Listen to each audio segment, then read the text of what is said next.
بسم الله الرحمن الرحيم والحمد لله رب العالمين والصلاة والسلام على أشرف المرسلين وعلى آله وصحبه أجمعين. أما بعد فيا أيها الإخوة أوصيكم عباد الله وإياي بتقوى الله. أعوذ بالله من الشيطان الرجيم. بسم الله الرحمن الرحيم. ولا يجرمنكم شنآن قوم على ألا تعدلوا اعدلوا هو أقرب للتقوى. الآية. صدق الله العلي العظيم.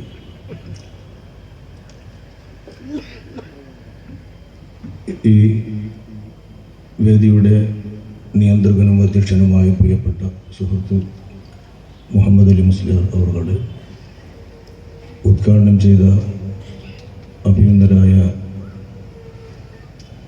നമ്മുടെ കേരളത്തിലെ സാമൂഹിക മതകീയ രംഗങ്ങളിലൊക്കെയും ആജ്ഞാശക്തിയുള്ള നേതാവായി വാണിരുന്ന കേരളത്തിലെ മുഖ്യമന്ത്രിയെയും സർക്കാരിനെയും തീരുമാനിക്കുന്നതിൽ വരെ കേരളീയ ജനത ഉറ്റുനോക്കിയിരുന്ന ഖായിദുൽ ഖൗം സയ്യിദ് അബ്ദുറഹ്മാൻ ബാഫഖി തങ്ങളുടെ പൗത്രൻ ബഹുമാനപ്പെട്ട സയ്യിദ് ഹാഷിം ബാഫഖി തങ്ങൾ അവരുടെ അഭിനന്ദനായ എൻ്റെ പ്രിയപ്പെട്ട സഹപാഠിയും സുഹൃത്തും കേരള സംസ്ഥാന ജംഇയ്യത്തുൽ ഉലമായുടെ കേന്ദ്ര മുശാവറ അംഗവുമായ ഇ.കെ. മൊയ്തീൻ കുട്ടി മുസ്ലിയാർ അവരുടെ SYF-ൻ്റെയും സംഘത്തിൻ്റെയും സഹപ്രവർത്തകരായ ബഹുമാനപ്പെട്ട പണ്ഡിതന്മാർ അലി അക്ബർ മൗലവി, അഷ്റഫ് ബാക്കവി, ബഹുമാനപ്പെട്ട പോയക്കുട്ടി തങ്ങൾ തുടങ്ങിയുള്ള വേദിയിലെ പണ്ഡിതന്മാരെ, സദസ്സിലെ പണ്ഡിതന്മാരെ, നാട്ടുകാരെ, സഹോദരങ്ങളെ, സുഹൃത്തുക്കളെ, മഹല്ലുകൾ ശിഥിലമാകരുത് എന്നുമായി ബന്ധപ്പെട്ട് നിങ്ങൾ കേട്ടതുപോലെ ഒരു മാസമായി ആരംഭിച്ച ഈ ക്യാമ്പയിൻ വിജയകരമായി തുടർന്നുകൊണ്ടിരിക്കുകയാണ്. ഫെബ്രുവരിയിൽ എല്ലാ ദിവസങ്ങളിലും നമ്മുടെ ജില്ലയിലും പുറത്തുമായി പരിപാടികൾ നമ്മൾ നടത്തുന്നു. പല ജില്ലകളിൽ അവിടുത്തെ ജില്ലകളിലെ ആളുകൾ നടത്തുന്നു. ഇത് തുടങ്ങിയിടം മുതൽ സോഷ്യൽ മീഡിയകളിലടക്കം വലിയ കോലാഹലവും എതിർപ്രചാരണങ്ങളും കുപ്രചാരണങ്ങളും നടന്നുകൊണ്ടിരിക്കുന്നുണ്ട്. ഇതിനെതിരെ സംഘടനാ രംഗത്ത് ഈ സംസാരങ്ങളിൽ പ്രത്യേകം ആർക്കെങ്കിലും എന്തെങ്കിലും പ്രയാസം സംഭവിച്ചിട്ടുണ്ടെങ്കിൽ ആ സംഭവിച്ചവർ വളരെ കടുത്ത രീതിയിലാണ് പ്രതികരിച്ചു കൊണ്ടിരിക്കുന്നത്. അങ്ങനെയുള്ള ഒരു സന്ദർഭത്തിൽ ഇത്തരം ഒരു ക്യാമ്പയിനുമായി ഇറങ്ങിത്തിരിക്കുന്നത് സംബന്ധിച്ച് എൻ്റെ നാട്ടുകാരെയും പറഞ്ഞു ധരിപ്പിക്കാനും എന്താണ് സംഗതി എന്നുണർത്താനുമുള്ള ഒരവസരം ഈ ഉള്ളവൻ പ്രതീക്ഷിച്ചു കൊണ്ടിരിക്കുകയായിരുന്നു. അപ്പോഴാണ് നാട്ടുകാർ ഇങ്ങനൊരു പരിപാടി നമ്മളവിടെ നടത്തണമെന്ന് പറഞ്ഞത്. വളരെ സന്തോഷം തോന്നി അത് നടത്തണമെന്ന് തന്നെ. കാരണം 10-40 വർഷമായി പൊതുരംഗത്ത് മതപ്രഭാഷണ വേദികളിലും മതസംഘടനാ പ്രവർത്തനങ്ങളിലും മതരംഗത്തും പ്രവർത്തിക്കുന്ന ഒരെളിയ പ്രവർത്തകനാണ് നിങ്ങളുടെ ഈ നാട്ടുകാരൻ. എന്നെ സംബന്ധിച്ചിടത്തോളം ഈ 4 ദശകങ്ങൾക്കിടയിൽ പ്രവർത്തിച്ചു കൊണ്ടിരിക്കുന്ന പ്രവർത്തനം നമ്മുടെ നാടിന്, നമ്മുടെ നാടിൻ്റെ സംസ്കാരത്തിന്, പൊതുവായ ഇസ്ലാമിക സംസ്കാരത്തിന്, വിശേഷിച്ച് മമ്പാടിൻ്റെ ഒരു സംസ്കാരമുണ്ടല്ലോ, ആ സംസ്കാരത്തിന് വിരുദ്ധമായ രീതിയിൽ പ്രസംഗമോ സംസാരമോ ഏതെങ്കിലും ഒരു എഴുത്തോ കുത്തോ എൻ്റെ ഭാഗത്തു നിന്ന് വരാറില്ല. മതവിരുദ്ധമായ രീതിയിൽ വ്യക്തികളെ പരാമർശിക്കുന്ന രീതിയിലോ വ്യക്തിഹത്യകളോ ആരെങ്കിലും ഒറ്റയ്ക്ക് കുറ്റപ്പെടുത്തുന്ന തരത്തിലുള്ള പരാമർശങ്ങളോ പൊതുരംഗത്ത് എഴുതാനും പ്രസംഗിക്കാനും തുടങ്ങിയത് മുതൽ 2 പത്രങ്ങളിൽ സ്ഥിരമായ കോളം പത്രാധിപർ എന്ന നിലക്ക് കൈകാര്യം ചെയ്യുകയും വിമർശന ലേഖനങ്ങളും അല്ലാത്ത ലേഖനങ്ങളുമായി കൈകാര്യം ചെയ്തുകൊണ്ടിരിക്കുകയും ചോദ്യോത്തരങ്ങളും മറ്റുമായൊക്കെ കൈകാര്യം ചെയ്തുകൊണ്ടിരിക്കുന്നതുമായ ഒരു വ്യക്തിയാണ് ഈ ഉള്ളവൻ. പ്രഭാഷണത്തിലാണെങ്കിൽ സാധാരണഗതിയിലൊരു വാദം പോകുന്നത് പോലെയല്ല. തെക്ക് തിരുവനന്തപുരം, കൊല്ലം ഭാഗം മുതൽ കാസർഗോഡ് വരെയുള്ള കേരളത്തിൻ്റെ ഭാഗങ്ങളിൽ മാത്രമല്ല, കർണാടകയിലെ അനേകം സൗത്ത് കന്നഡയിൽ, സൗത്ത് കന്നഡയിലെ മിക്കവാറും സ്ഥലങ്ങളിൽ പ്രസംഗത്തിന് സ്ഥിരമായി, പ്രഭാഷണത്തിന് സ്ഥിരമായി പോകുന്ന ഒരു സംസാരക്കാരനും പ്രസംഗകനുമാണ് ഈ ഉള്ളവൻ. നിങ്ങൾക്കറിയാവുന്നതുപോലെ ഈ പ്രദേശങ്ങളിൽ എന്നെ കൊണ്ടുപോകുന്നവരോ ക്ഷണിക്കുന്നവരോ സംസാരിപ്പിക്കുന്നവരോ ഒന്നും എൻ്റെ സംഘടനക്കാരല്ല, സംസ്ഥാനക്കാരല്ല. സംസ്ഥാനക്കാർ ഇത്ര തോന്നുണ്ടെങ്കിൽ ഇത്ര വിഷമമുണ്ടായിരുന്നു. എല്ലാ രാജ്യത്തും പാമ്പുണ്ടെങ്കിൽ കൊണ്ടുപോകുന്നവരൊക്കെ മറ്റു സംഘടനക്കാരാണ്. ദക്ഷിണ കേരള ജംഇയ്യത്തുൽ-ഉലമക്കാർ, സമസ്ത കേരള ജംഇയ്യത്തുൽ-ഉലമക്കാർ, കർണാടക ജംഇയ്യത്തുൽ-ഉലമക്കാർ, അങ്ങനെ ഓരോ സംഘടനക്കാരും അവരവരുമായി ബന്ധപ്പെട്ട ഉറൂസുകൾക്ക്, പരിപാടികൾക്ക്, പൊതുസംഭവങ്ങൾക്കൊക്കെ പ്രഭാഷണത്തിനും പ്രസംഗത്തിനും കൊണ്ടുപോയി എന്നെ സംബന്ധി. അതാണ് ഓട്ടം, നിങ്ങൾ കാണുമല്ലോ, എപ്പോഴും ഓട്ടം തന്നെയാണ്. ഇതാണ് യഥാർത്ഥത്തിൽ എൻ്റെ പ്രസംഗത്തിൻ്റെയും എഴുത്തിൻ്റെയും രീതി. വ്യക്തിപരമായി ആരെയും സ്വഭാവഹത്യ നടത്തുന്ന തരത്തിൽ എഴുതാറില്ല. അറിയാറുണ്ട്, വ്യക്തിപരമായ പരാമർശങ്ങൾ വരുമ്പോൾ പേജുകൾ എഴുതേണ്ടത് അങ്ങനെ എഴുതും, സംസാരിക്കുമ്പോൾ പരാമർശിക്കാറുണ്ട്. പക്ഷേ അത് മാന്യതക്ക് കോട്ടം തട്ടുന്ന വിധത്തിലോ ശറയിൽ വിരോധിച്ച തരത്തിലുള്ള ദൈവത്തോ ആയി ഒരിക്കലും ഒരു നേതാവിനെയും എഴുതിയിട്ടില്ല. ഞാൻ പ്രവർത്തന രംഗത്ത് കേരള സംസ്ഥാന ജംഇയ്യത്തുൽ-ഉലമക്ക് വേണ്ടിയുള്ള പ്രസംഗങ്ങളിലും പ്രബോധന പ്രവർത്തനങ്ങളിലും അതിൻ്റെ മഹത്തുക്കളായ പണ്ഡിത വൃദ്ധന്മാരായ നേതാക്കളെ സേവിച്ചു കൊണ്ടിരിക്കുമ്പോൾ എനിക്ക് 19, 18, 19, 20 വയസ്സ് പ്രായമാണ്. ഇത്രയും കാലത്തിനിടയ്ക്ക് വലിയ വലിയ മഹാന്മാരാണ് മറുപക്ഷത്തുണ്ടാകാറുള്ളത്. മറുപക്ഷത്ത് അന്നുള്ളത് സമസ്ത കേരള ജംഇയ്യത്തുൽ-ഉലമയെ സംബന്ധിച്ച് ബഹുമാനപ്പെട്ട റഈസുൽ മുഹദ്ദിദീൻ കണ്ണിയത്ത് അഹ്മദ് മുസ്ലിയാർ അവർകളാണ്. എൻ്റെ അഭിമന്യ ഗുരു താജുൽ ഉലമ ശൈഖുനാ സദഖത്തുല്ലാഹ് മുസ്ലിയാരുടെ സഹപാഠിയാണ് അദ്ദേഹം. സഹപാഠിയാണെങ്കിൽ പോലും 5-6 വയസ്സുകൊണ്ട് മുതിർന്നവരാണ് ബഹുമാനപ്പെട്ട കണ്ണിയത്ത് അഹ്മദ് മുസ്ലിയാർ. സഹപാഠിയാണ്, പക്ഷെ മുതിർന്നവരാണ്. അദ്ദേഹത്തിൻ്റെ ശിഷ്യനെങ്കിലും അന്നത്തെ കേരളീയ സമൂഹത്തിലെ അതിസമ്പന്നനായ ഒരു വലിയ ആലിമാണ് ബഹുമാനപ്പെട്ട മർഹൂം EK അബൂബക്കർ മുസ്ലിയാർ അവർകൾ. സമസ്തയുടെ കാര്യദർശിയും സെക്രട്ടറിയുമായ മഹാനർ അദ്ദേഹമായിരുന്നില്ലേ?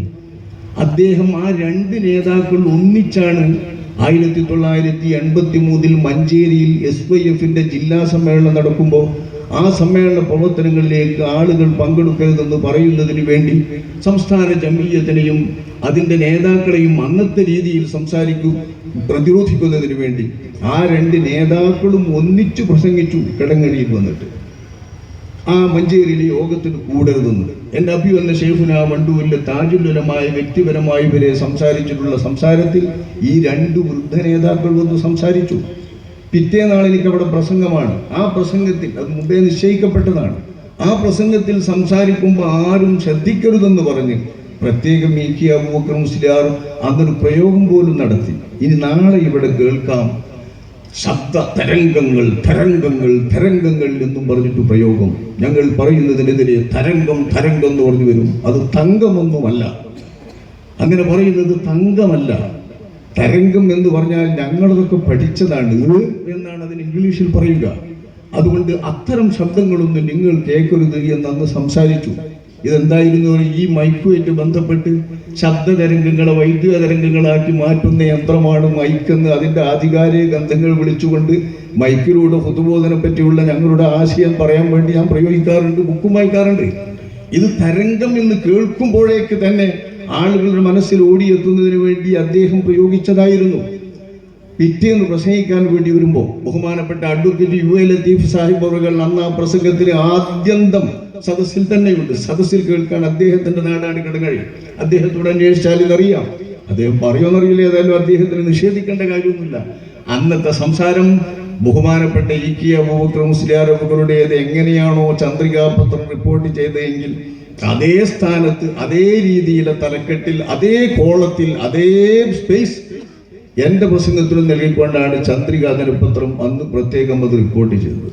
ആ പ്രസംഗത്തിൽ തരംഗം എന്ന വാക്ക് ഒരിക്കൽ പോലും വരാതിരിക്കാൻ ഞാൻ വളരെ ശ്രദ്ധിച്ചു. അതിന് പകരം ഞാൻ ഉപയോഗിച്ചത് ശബ്ദ അലകളെ വൈദ്യുത അലകളാക്കി മാറ്റുന്ന യന്ത്രം എന്നാണ്. നിങ്ങൾ ഉടനീള അലകൾ എന്നാക്കി മാറ്റി. അതല്ലായിരുന്നെങ്കിൽ എന്നെ പിടിച്ചു കെട്ടുമായിരുന്നു. കാരണം സാധാരണക്കാരനല്ലേ. സാധാരണക്കാരൻ പറഞ്ഞാൽ പിറ്റേന്ന് എനിക്കതങ്ങനെ പാറ്റേണ്ടി വന്നാൽ എന്താണെന്ന് വെച്ചാൽ അതിൻ്റെ പിറ്റേനാൾ, ഈ യോഗത്തിൻ്റെ പിറ്റേനാൾ അന്ന് ജലം കിട്ടണം സമ്മേളനത്തിന്, വെള്ളം കിട്ടുന്ന കാര്യം ആലോചിക്കാൻ അന്ന് മഞ്ചേരി മുനിസിപ്പൽ ചെയർമാൻ അഡ്വക്കേറ്റ് ബഹുമാനപ്പെട്ട MPM ഇസ്ഹാഖ് ഗുരുക്കളാണ്. മൂപ്പര നല്ല കാലം തിളങ്ങി വരുന്ന കാലം മഞ്ചേരി മുനിസിപ്പൽ ചെയർമാൻ. അദ്ദേഹത്തിൻ്റെ മുമ്പിൽ പോയപ്പോൾ വെള്ളമൊക്കെ തരാൻ ഞാൻ ശ്രമിക്കാം.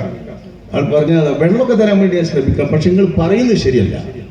നിങ്ങൾ ഈ തരംഗം എന്ന് പറയുന്നത് ശരിയല്ല.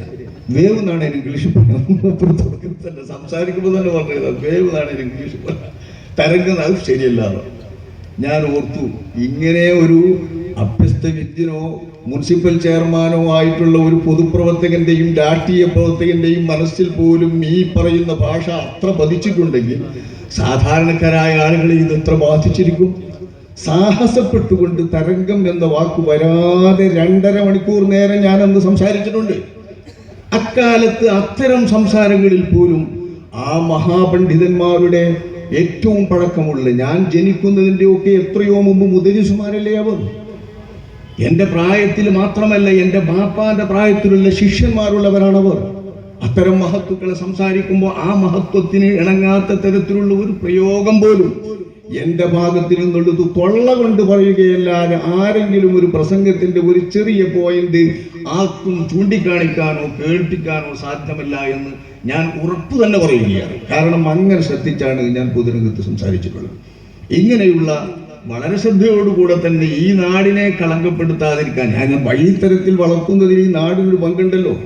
ഓരോ നാട്ടിൽ വരുന്ന പ്രവർത്തകനും ആ പ്രവർത്തകനെ ആ നാടിന്റെ സാഹചര്യത്തിന്, അയാളുടെ പ്രവർത്തനത്തിന് വളരെ വലിയ പങ്കുണ്ട്. ആ നാടിന്റെ പശ്ചാത്തലം വെച്ചുകൊണ്ട് നമ്മുടെ നാട് എല്ലാവരെയും ഉൾക്കൊള്ളുന്നൊരു നാടാണ്. എൻ്റെ നാട്ടിൽ നിന്നും ആട്ടപ്പെട്ടിട്ടില്ലല്ലോ. ഞാനിവിടെ 2 ജുമാ പള്ളികളുണ്ട്, സുന്നികളുടേത്. ഞാൻ ജനിച്ചു വളർന്ന നേരത്ത്, അതിൻ്റെ മുമ്പ് ഇല്ലെങ്കിലും പിന്നീട് ഞാനൊക്കെ വരുന്ന കാലത്ത് ബല്യള്ളിയുണ്ട്, പുത്തമ്പള്ളിയുണ്ട്. നമുക്കറിയാലോ, ഈ ബല്യള്ളിയിലും പുത്തമ്പള്ളിയിലും ജുമാക്ക് കൂടാൻ ബല്യള്ളിയിൽ എനിക്ക് പറ്റിയിരുന്നു. ഞാൻ മനസ്സിലാക്കി വന്നിടമുള്ളൂ, കുട്ടിക്കാലത്തല്ല പറയുന്നത്. ഞാൻ കിതാബ് ഓതിയിട്ട് ഞാനൊന്ന് പഠിച്ചപ്പോലോ ഓതിയത്. ഈ ഓതിയതനുസരിച്ച് ഞാൻ പഠിച്ചത് പ്രകാരം വെള്ളിയാഴ്ചയിൽ ജുമാ ഖുതുബക്ക് ഈ സ്പീക്കർ ഉപയോഗിക്കാൻ പറ്റില്ല. ഖുതുബക്ക് ഷാഫി മദ്ഹബ് അങ്ങനെയാണ്. മറ്റ് മദ്ഹബുകാരെ ഞങ്ങൾ പറയാറില്ല, മറ്റുള്ളവർ ഞങ്ങൾ കൂട്ടുനോക്കാറുമില്ല. നമ്മൾ ഷാഫി മദ്ഹബിற்கு പറ്റില്ല എന്ന് മനസ്സിലാക്കിയിട്ടുണ്ട്. അത് പറയുമ്പോൾ ശ്രദ്ധിച്ചുകൊണ്ട് നമുക്ക് ജുമാ ശരിയാവില്ല എന്നാണ് ഞങ്ങൾ പറയാറുള്ളതും. വേറുള്ളവരുടെ നമ്മൾ സംസാരിക്കാറില്ല. മറ്റുള്ളവരുടേതെല്ലാം അങ്ങനെ തന്നെ നമ്മൾ ഒരുപാടും പറയാം. ഞാൻ ഉദാഹരണം പറയാം. ഫാത്തിഹ സൂറത്തിൽ ബിസ്മി ചൊല്ലാതിരുന്നാൽ നിസ്കാരം ശരിയല്ല എന്നല്ലേ നമ്മൾ എല്ലാവരും പറയാം. ഫാത്തിഹ സൂറത്തിൽ നമ്മൾ പോകുമ്പോൾ ബിസ്മി ചൊല്ലാതെ എവിടെയെങ്കിലും ഊതിയാൽ ആ നിസ്കാരം ശരിയല്ലാതാ നമ്മൾ പറയാം. നമ്മൾ 2ാമത് നിസ്കരിക്കും. നമുക്ക് നിസ്കരിക്കാൻ കഴിയില്ല. കാരണം ഫാത്തിഹ സൂറത്തിലെ ഒരായത്താണ് ബിസ്മി. പക്ഷെ മക്കത്ത് പോയാലും ബിസ്മില്ലല്ലോ. ബിസ്മില്ലാത്ത ജമാഅത്തിൽ നമ്മൾ കൂടേണ്ടി വരും. നാഗരികയിൽ മസലുണ്ട്, അതിന് മസലുണ്ട്. 4 മദ്ഹബ് അനുസരിച്ചുമുള്ളതിൽ ഏതെങ്കിലും ഒരു മദ്ഹബ് അനുസരിച്ചുള്ളതാവും അവിടെ നടക്കുന്നത്.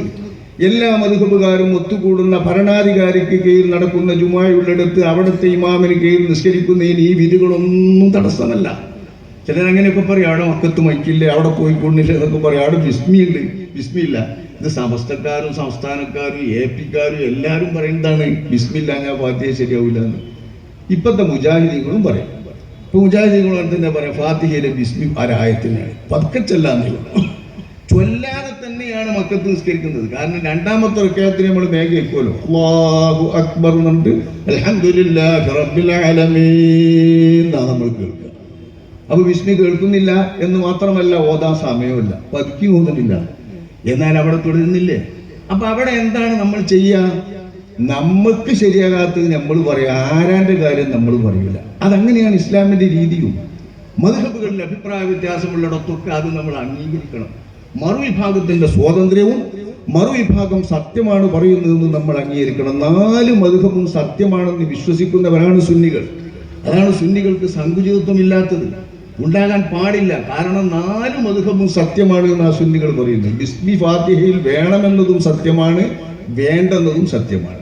പക്ഷെ വേണമെന്ന് വിശ്വസിക്കുന്നവർ ഓതിനമാണ്, വേണ്ടാതെ വിശ്വസിക്കുന്നവർക്കേ ഓതാതിരിക്കാൻ പറ്റുള്ളൂ മദ്ഹബിന്റെ അടിസ്ഥാനത്തിൽ. എല്ലാവർക്കും കണ്ടമാതിരി ചെയ്യാൻ പറ്റില്ല. ഏത് മദ്ഹബാന്ന് നോക്കി ആ മദ്ഹബ് അനുസരിച്ച് ചെയ്യണം. ഇതുപോലുള്ള വിഷയങ്ങൾ വളരെ ശ്രദ്ധിച്ചുകൊണ്ട് പറയുന്നതനുസരിച്ച് ഞാൻ വരുമ്പോൾ ഈ 2 ജുമാഅത്ത് പള്ളികളിൽ പുത്തമ്പള്ളിയിൽ കൂടാൻ വയ്യ, വല്യള്ളിയിൽ കൂടാറുണ്ട്. അങ്ങനെ ഒന്ന് വല്യള്ളിയിലും വെച്ചു മൈക്ക് അനുഭവക്കൊണ്ടൊരു ചുറ്റുപാട് ഒന്ന് കിട്ടിയപ്പോൾ ആ പള്ളിയിൽ പോയപ്പോൾ എനിക്ക് അവിടെ പോകാൻ കൂടാത്തത് പോലെ ഞാൻ എങ്ങോട്ടാണ് ജുമാക്ക് പോകാറുള്ളത്? പുഴ കടന്നിട്ട് നമ്മൾ അക്കരത്തെ തങ്ങൾപ്പാപ്പാൻ്റെ പള്ളിയിലേക്കാണ് ഞാൻ പോകാറുള്ളത്. ഞാൻ ഒറ്റയ്ക്ക് പോയിരുന്നാണ്. നാട്ടിലൊരു വിഷയവും പറഞ്ഞിട്ടില്ല, നാട്ടിൽ സംസാരിച്ചിട്ടില്ല, നാട്ടിൽ കുഴപ്പമുണ്ടാക്കിയിട്ടില്ല. എൻ്റെ ജുമാ കിട്ടാൻ ഞാൻ അക്കരെ പോകും സ്ഥിരമായി. പിന്നെ അക്കരെ പോകാനും പറ്റാത്തൊരവസ്ഥ വന്നു. ആ അവസ്ഥയിൽ എപ്പിക്കാർ ലെവലില്ല പിന്നെ വന്നത്. അന്നൊന്നും അങ്ങനെയൊന്നുമില്ല, തങ്ങൾ പാപ്പാൻ്റെ പള്ളിയാണ്, അവിടെ പോകും. ശേഷം പിന്നെ പോകുന്നത് നമ്മളിവിടെ കുണ്ടുതോടാണ്. കുണ്ടുതോട് പള്ളിയിലും വന്നില്ല, ജുമാ കുത്തുവെക്ക് വെക്കാറില്ല. അതുകൊണ്ട് ഞാൻ അവിടെ പോയിട്ടാണ് ജുമാ നിസ്കരിച്ചിരുന്നത്. ഈ ജുമാ നിസ്കരിച്ചിരുന്ന രീതിയിൽ എൻ്റെ കാര്യങ്ങൾ നടത്തുന്നതിനാണ് ഞാൻ ശ്രദ്ധിച്ചുകൊണ്ടിരുന്നത്. അതിനിടയിലാണ് നാട്ടിൽ ശിഥിലീകരണ പ്രവർത്തനം എന്ന പേരിൽ പറഞ്ഞു വരുമ്പോൾ പലയിടത്തും പ്രചരിപ്പിക്കുമ്പോഴും ആൾക്കാരും പെട്ടെന്ന് വെറുതെ ചാൻസ് കിട്ടുമ്പോൾ ഓരോരുത്തർ എന്തെങ്കിലും പറയാലോ, ആ പറച്ചിൽ കൂട്ടുന്നത് വെറുതെ കേട്ടിയുമൊക്കെ ഇട്ട് ഓരോരുത്തർ പരത്തുന്നതാണ്. അതുകൊണ്ട് ഇത് സാന്ദർഭികമായൊന്ന് വിശദീകരിക്കാൻ ഇപ്പോൾ ഒരു നിക്കാഹ് നടന്ന വിഷയമുണ്ടല്ലോ, അതുകൊണ്ടൊരു സന്ദർഭമായി ഞാനത് ഉദ്ദേശിച്ചല്ല, നമ്മളെ ക്യാമ്പയിൻ്റെ വിഷയമല്ല, എന്നാലും ശിഥിലീകരണം പറയുമ്പോൾ അത് പറയേണ്ടതുണ്ടല്ലോ.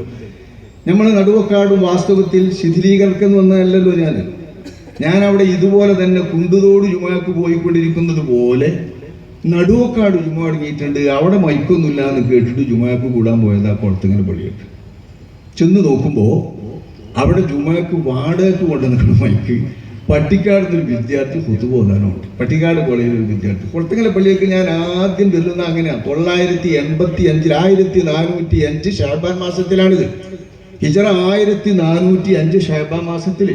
കൊല്ലം കുറയായി, 32-33 കൊല്ലമായി. ഈ 32-33 കൊല്ലം മുൻപ് നടുവക്കാട് പള്ളിയിൽ ചെല്ലുമ്പോൾ അവിടെ സ്പീക്കർ കൊണ്ടുവന്നപ്പോൾ ഞാൻ ഇറങ്ങിപ്പോരുമ്പോൾ എൻ്റെ ജുമ കിട്ടാൻ വേറെ വഴി നോക്കി കൊണ്ടുകൊണ്ട് ഓടാനാണ് ഞാൻ പോകുന്നത്. മറ്റുള്ളവരുടെ ജുമയല്ല, ഞാൻ ഫസാദൊന്നും പറയുന്നില്ല. ഞാൻ എൻ്റെ ജുമയെ ശരിയാക്കാനാണ്, ഞാൻ പഠിച്ചനുസരിച്ച് ശരിയാണ്ട്. അള്ളാൻ്റെ അടുത്ത് ശരിയാനുള്ള ബാധ്യതയില്ലേ, ഞാൻ പഠിച്ചനുസരിച്ച് പറ്റില്ലാത്തത് കൊണ്ട് ഇതനുസരിച്ച് പോരുമ്പോഴാണ് പള്ളിയുടെ ഭാരവാഹികൾ വന്നിട്ട് പറയുന്നത്, എന്തെങ്കിലും പോകില്ല, നിങ്ങൾക്ക് നിങ്ങൾ സംസാരിക്കണമെന്നാണ് മാറ്റിയാക്കി കൂട്ടിലൊക്കെ. അപ്പം ഞാൻ പറഞ്ഞു, ഞാൻ അവിടെ ജുമയ്ക്ക് കൂടാരിച്ച് വന്നതാണ്, അപ്പോൾ അവിടെ മൈക്ക് വെച്ചില്ല, ഞാൻ മൈക്കല്ലാത്ത പള്ളി തിരഞ്ഞു വന്നതാണ് ഇപ്പോൾ ഇത്. അത് നമുക്ക് മാറ്റാൻ നിങ്ങൾ ഓതിക്കോളിന്ന്, നിങ്ങൾ ഓതണമെന്നും പറഞ്ഞു. ഞാനന്ന് ഫുത്തുബി ഓതി സംസാരിച്ചും ചെയ്തു. ഈ വിഷയവുമായി ബന്ധപ്പെട്ട കാര്യം ഞാനിങ്ങനെ പോകുന്നതും പറഞ്ഞു. അതിൻ്റെ ശേഷം അദ്ദേഹത്തിൻ്റെയും കമ്മിറ്റിക്കാരുടെയും നിർബന്ധപ്രകാരമാണ് ആഴ്ചാന്തം അവിടെ ജുമാക്ക് വരുന്ന ആ വിധത്തിൽ ഞാൻ അവിടെ ഏറ്റത്.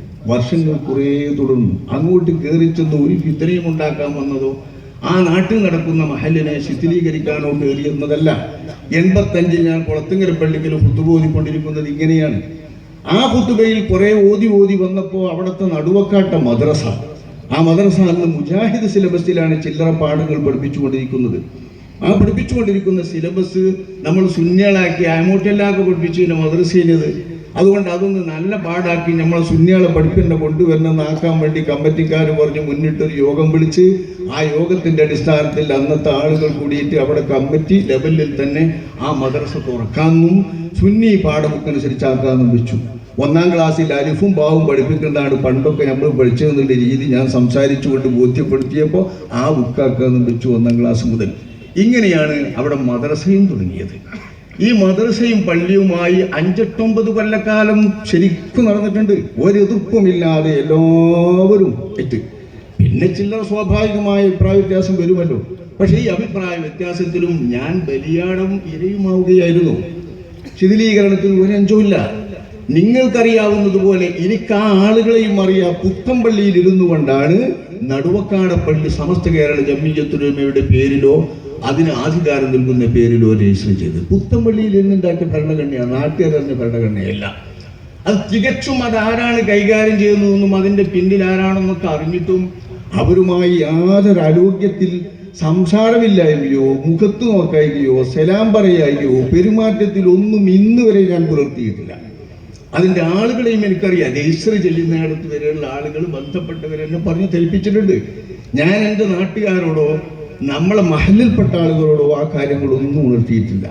ആ വിധത്തിൽ നടന്നിട്ടുള്ള മദ്രസയുടെ രജിസ്ട്രേഷൻ നോക്കണങ്ങൾ അന്ന് സമസ്ത കേരള ജംഇയ്യത്തുൽ ഉലമയുടെ പേരിൽ ചെറിയൊരു കളിയുണ്ട്. അവിടുത്തെ സമസ്തന്റെ അംഗീകരണ നമ്പർ എത്തിയാന്നറിയോ? നടുവക്കാട്ട മദ്രസന്റെ 6559. 6559 സമസ്തന്റെ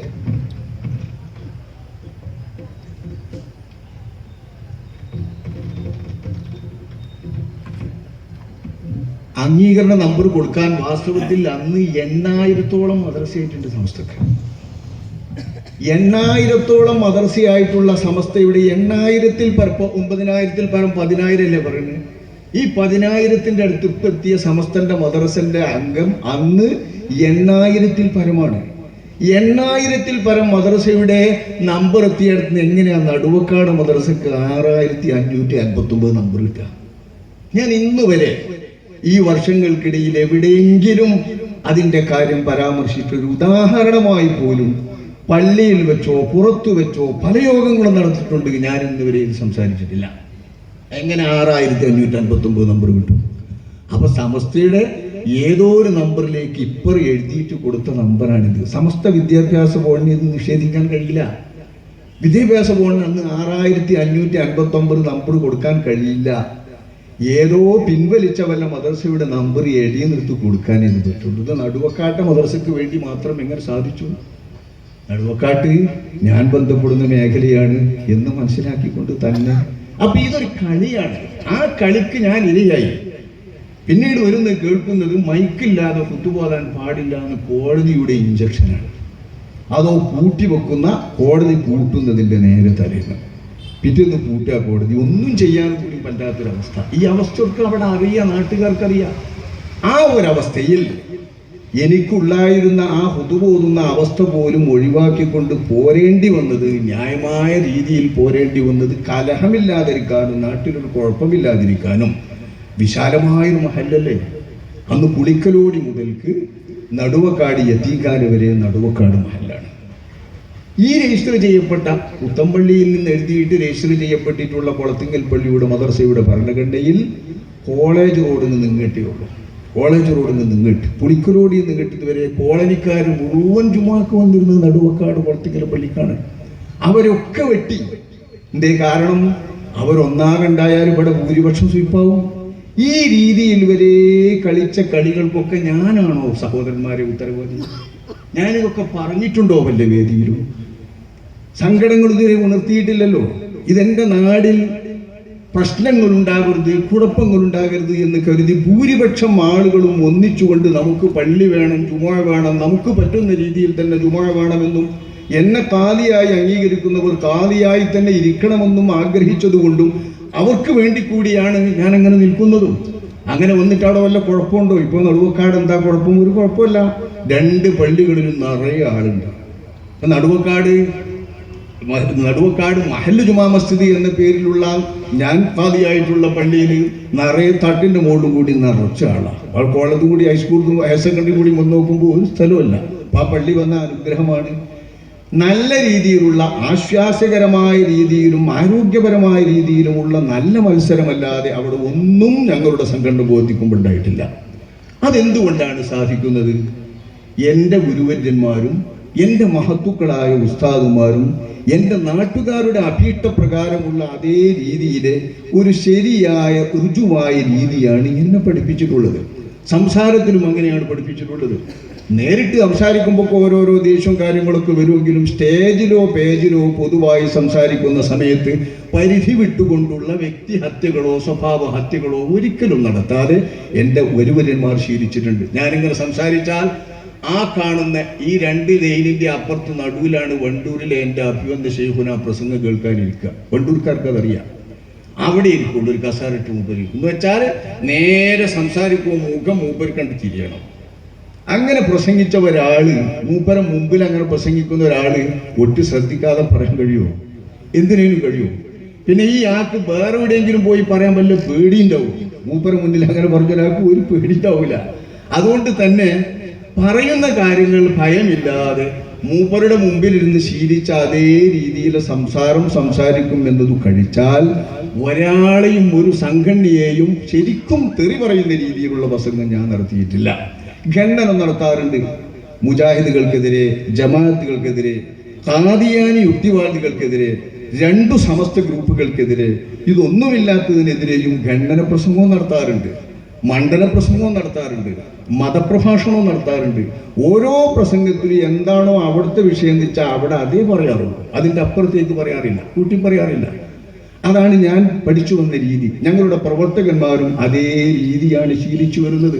അതുകൊണ്ടാണ് ഭയലേശമന്യേ ഒരു പരിപാടിക്ക് ഉറൂസിന് നിന്ന് കൊണ്ടുപോകാൻ മറ്റു സംഘടനക്കാർക്ക് പറ്റുന്നത്. കാരണം ഉറൂസിന് പോയാൽ അവിടെ ഉറൂസിന്റെ കാര്യമേ പറയുള്ളൂ എന്ന് അവർക്കറിയാം. മദ്രസ ഉദ്ഘാടനത്തിന് പോയാൽ മദ്രസയുടെ പഠനത്തിന്റെ കാര്യമേ പറയുള്ളൂ എന്ന് അവർക്കറിയാം.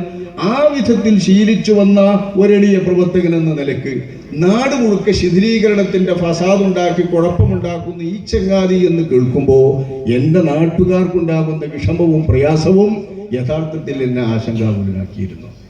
ഇതിനിടയിലാണ് ഇപ്പൊ ഈ കഴിഞ്ഞ ആഴ്ചയിൽ ഒരു ഹലാക്കിന്റെ പ്രശ്നമുണ്ടായത്. കല്യാണം ഇതിൽ വന്നു തൊട്ടാ ഞാനത് വന്നപ്പോ ഇത് നിശ്ചയിച്ചതിന്റെ ശേഷം എൻ്റെ പ്രിയപ്പെട്ട സുഹൃത്തുക്കളെ വിളിച്ചിട്ട് ഞാൻ പ്രത്യേകം പറഞ്ഞു, ഈ യോഗം ഇപ്പം നടത്തുന്നത് ശ്രദ്ധിക്കണം, നിങ്ങൾക്ക് വിഷമുണ്ടെങ്കിൽ നടത്താൻ പറ്റൂല ഈ യോഗം. കാരണം അങ്ങനെ ഞാൻ തുറന്നു പറയാന്നേ ഉള്ളൂ, പച്ചക്ക് പറയാം, തുറന്ന് പറയാനുള്ളത്.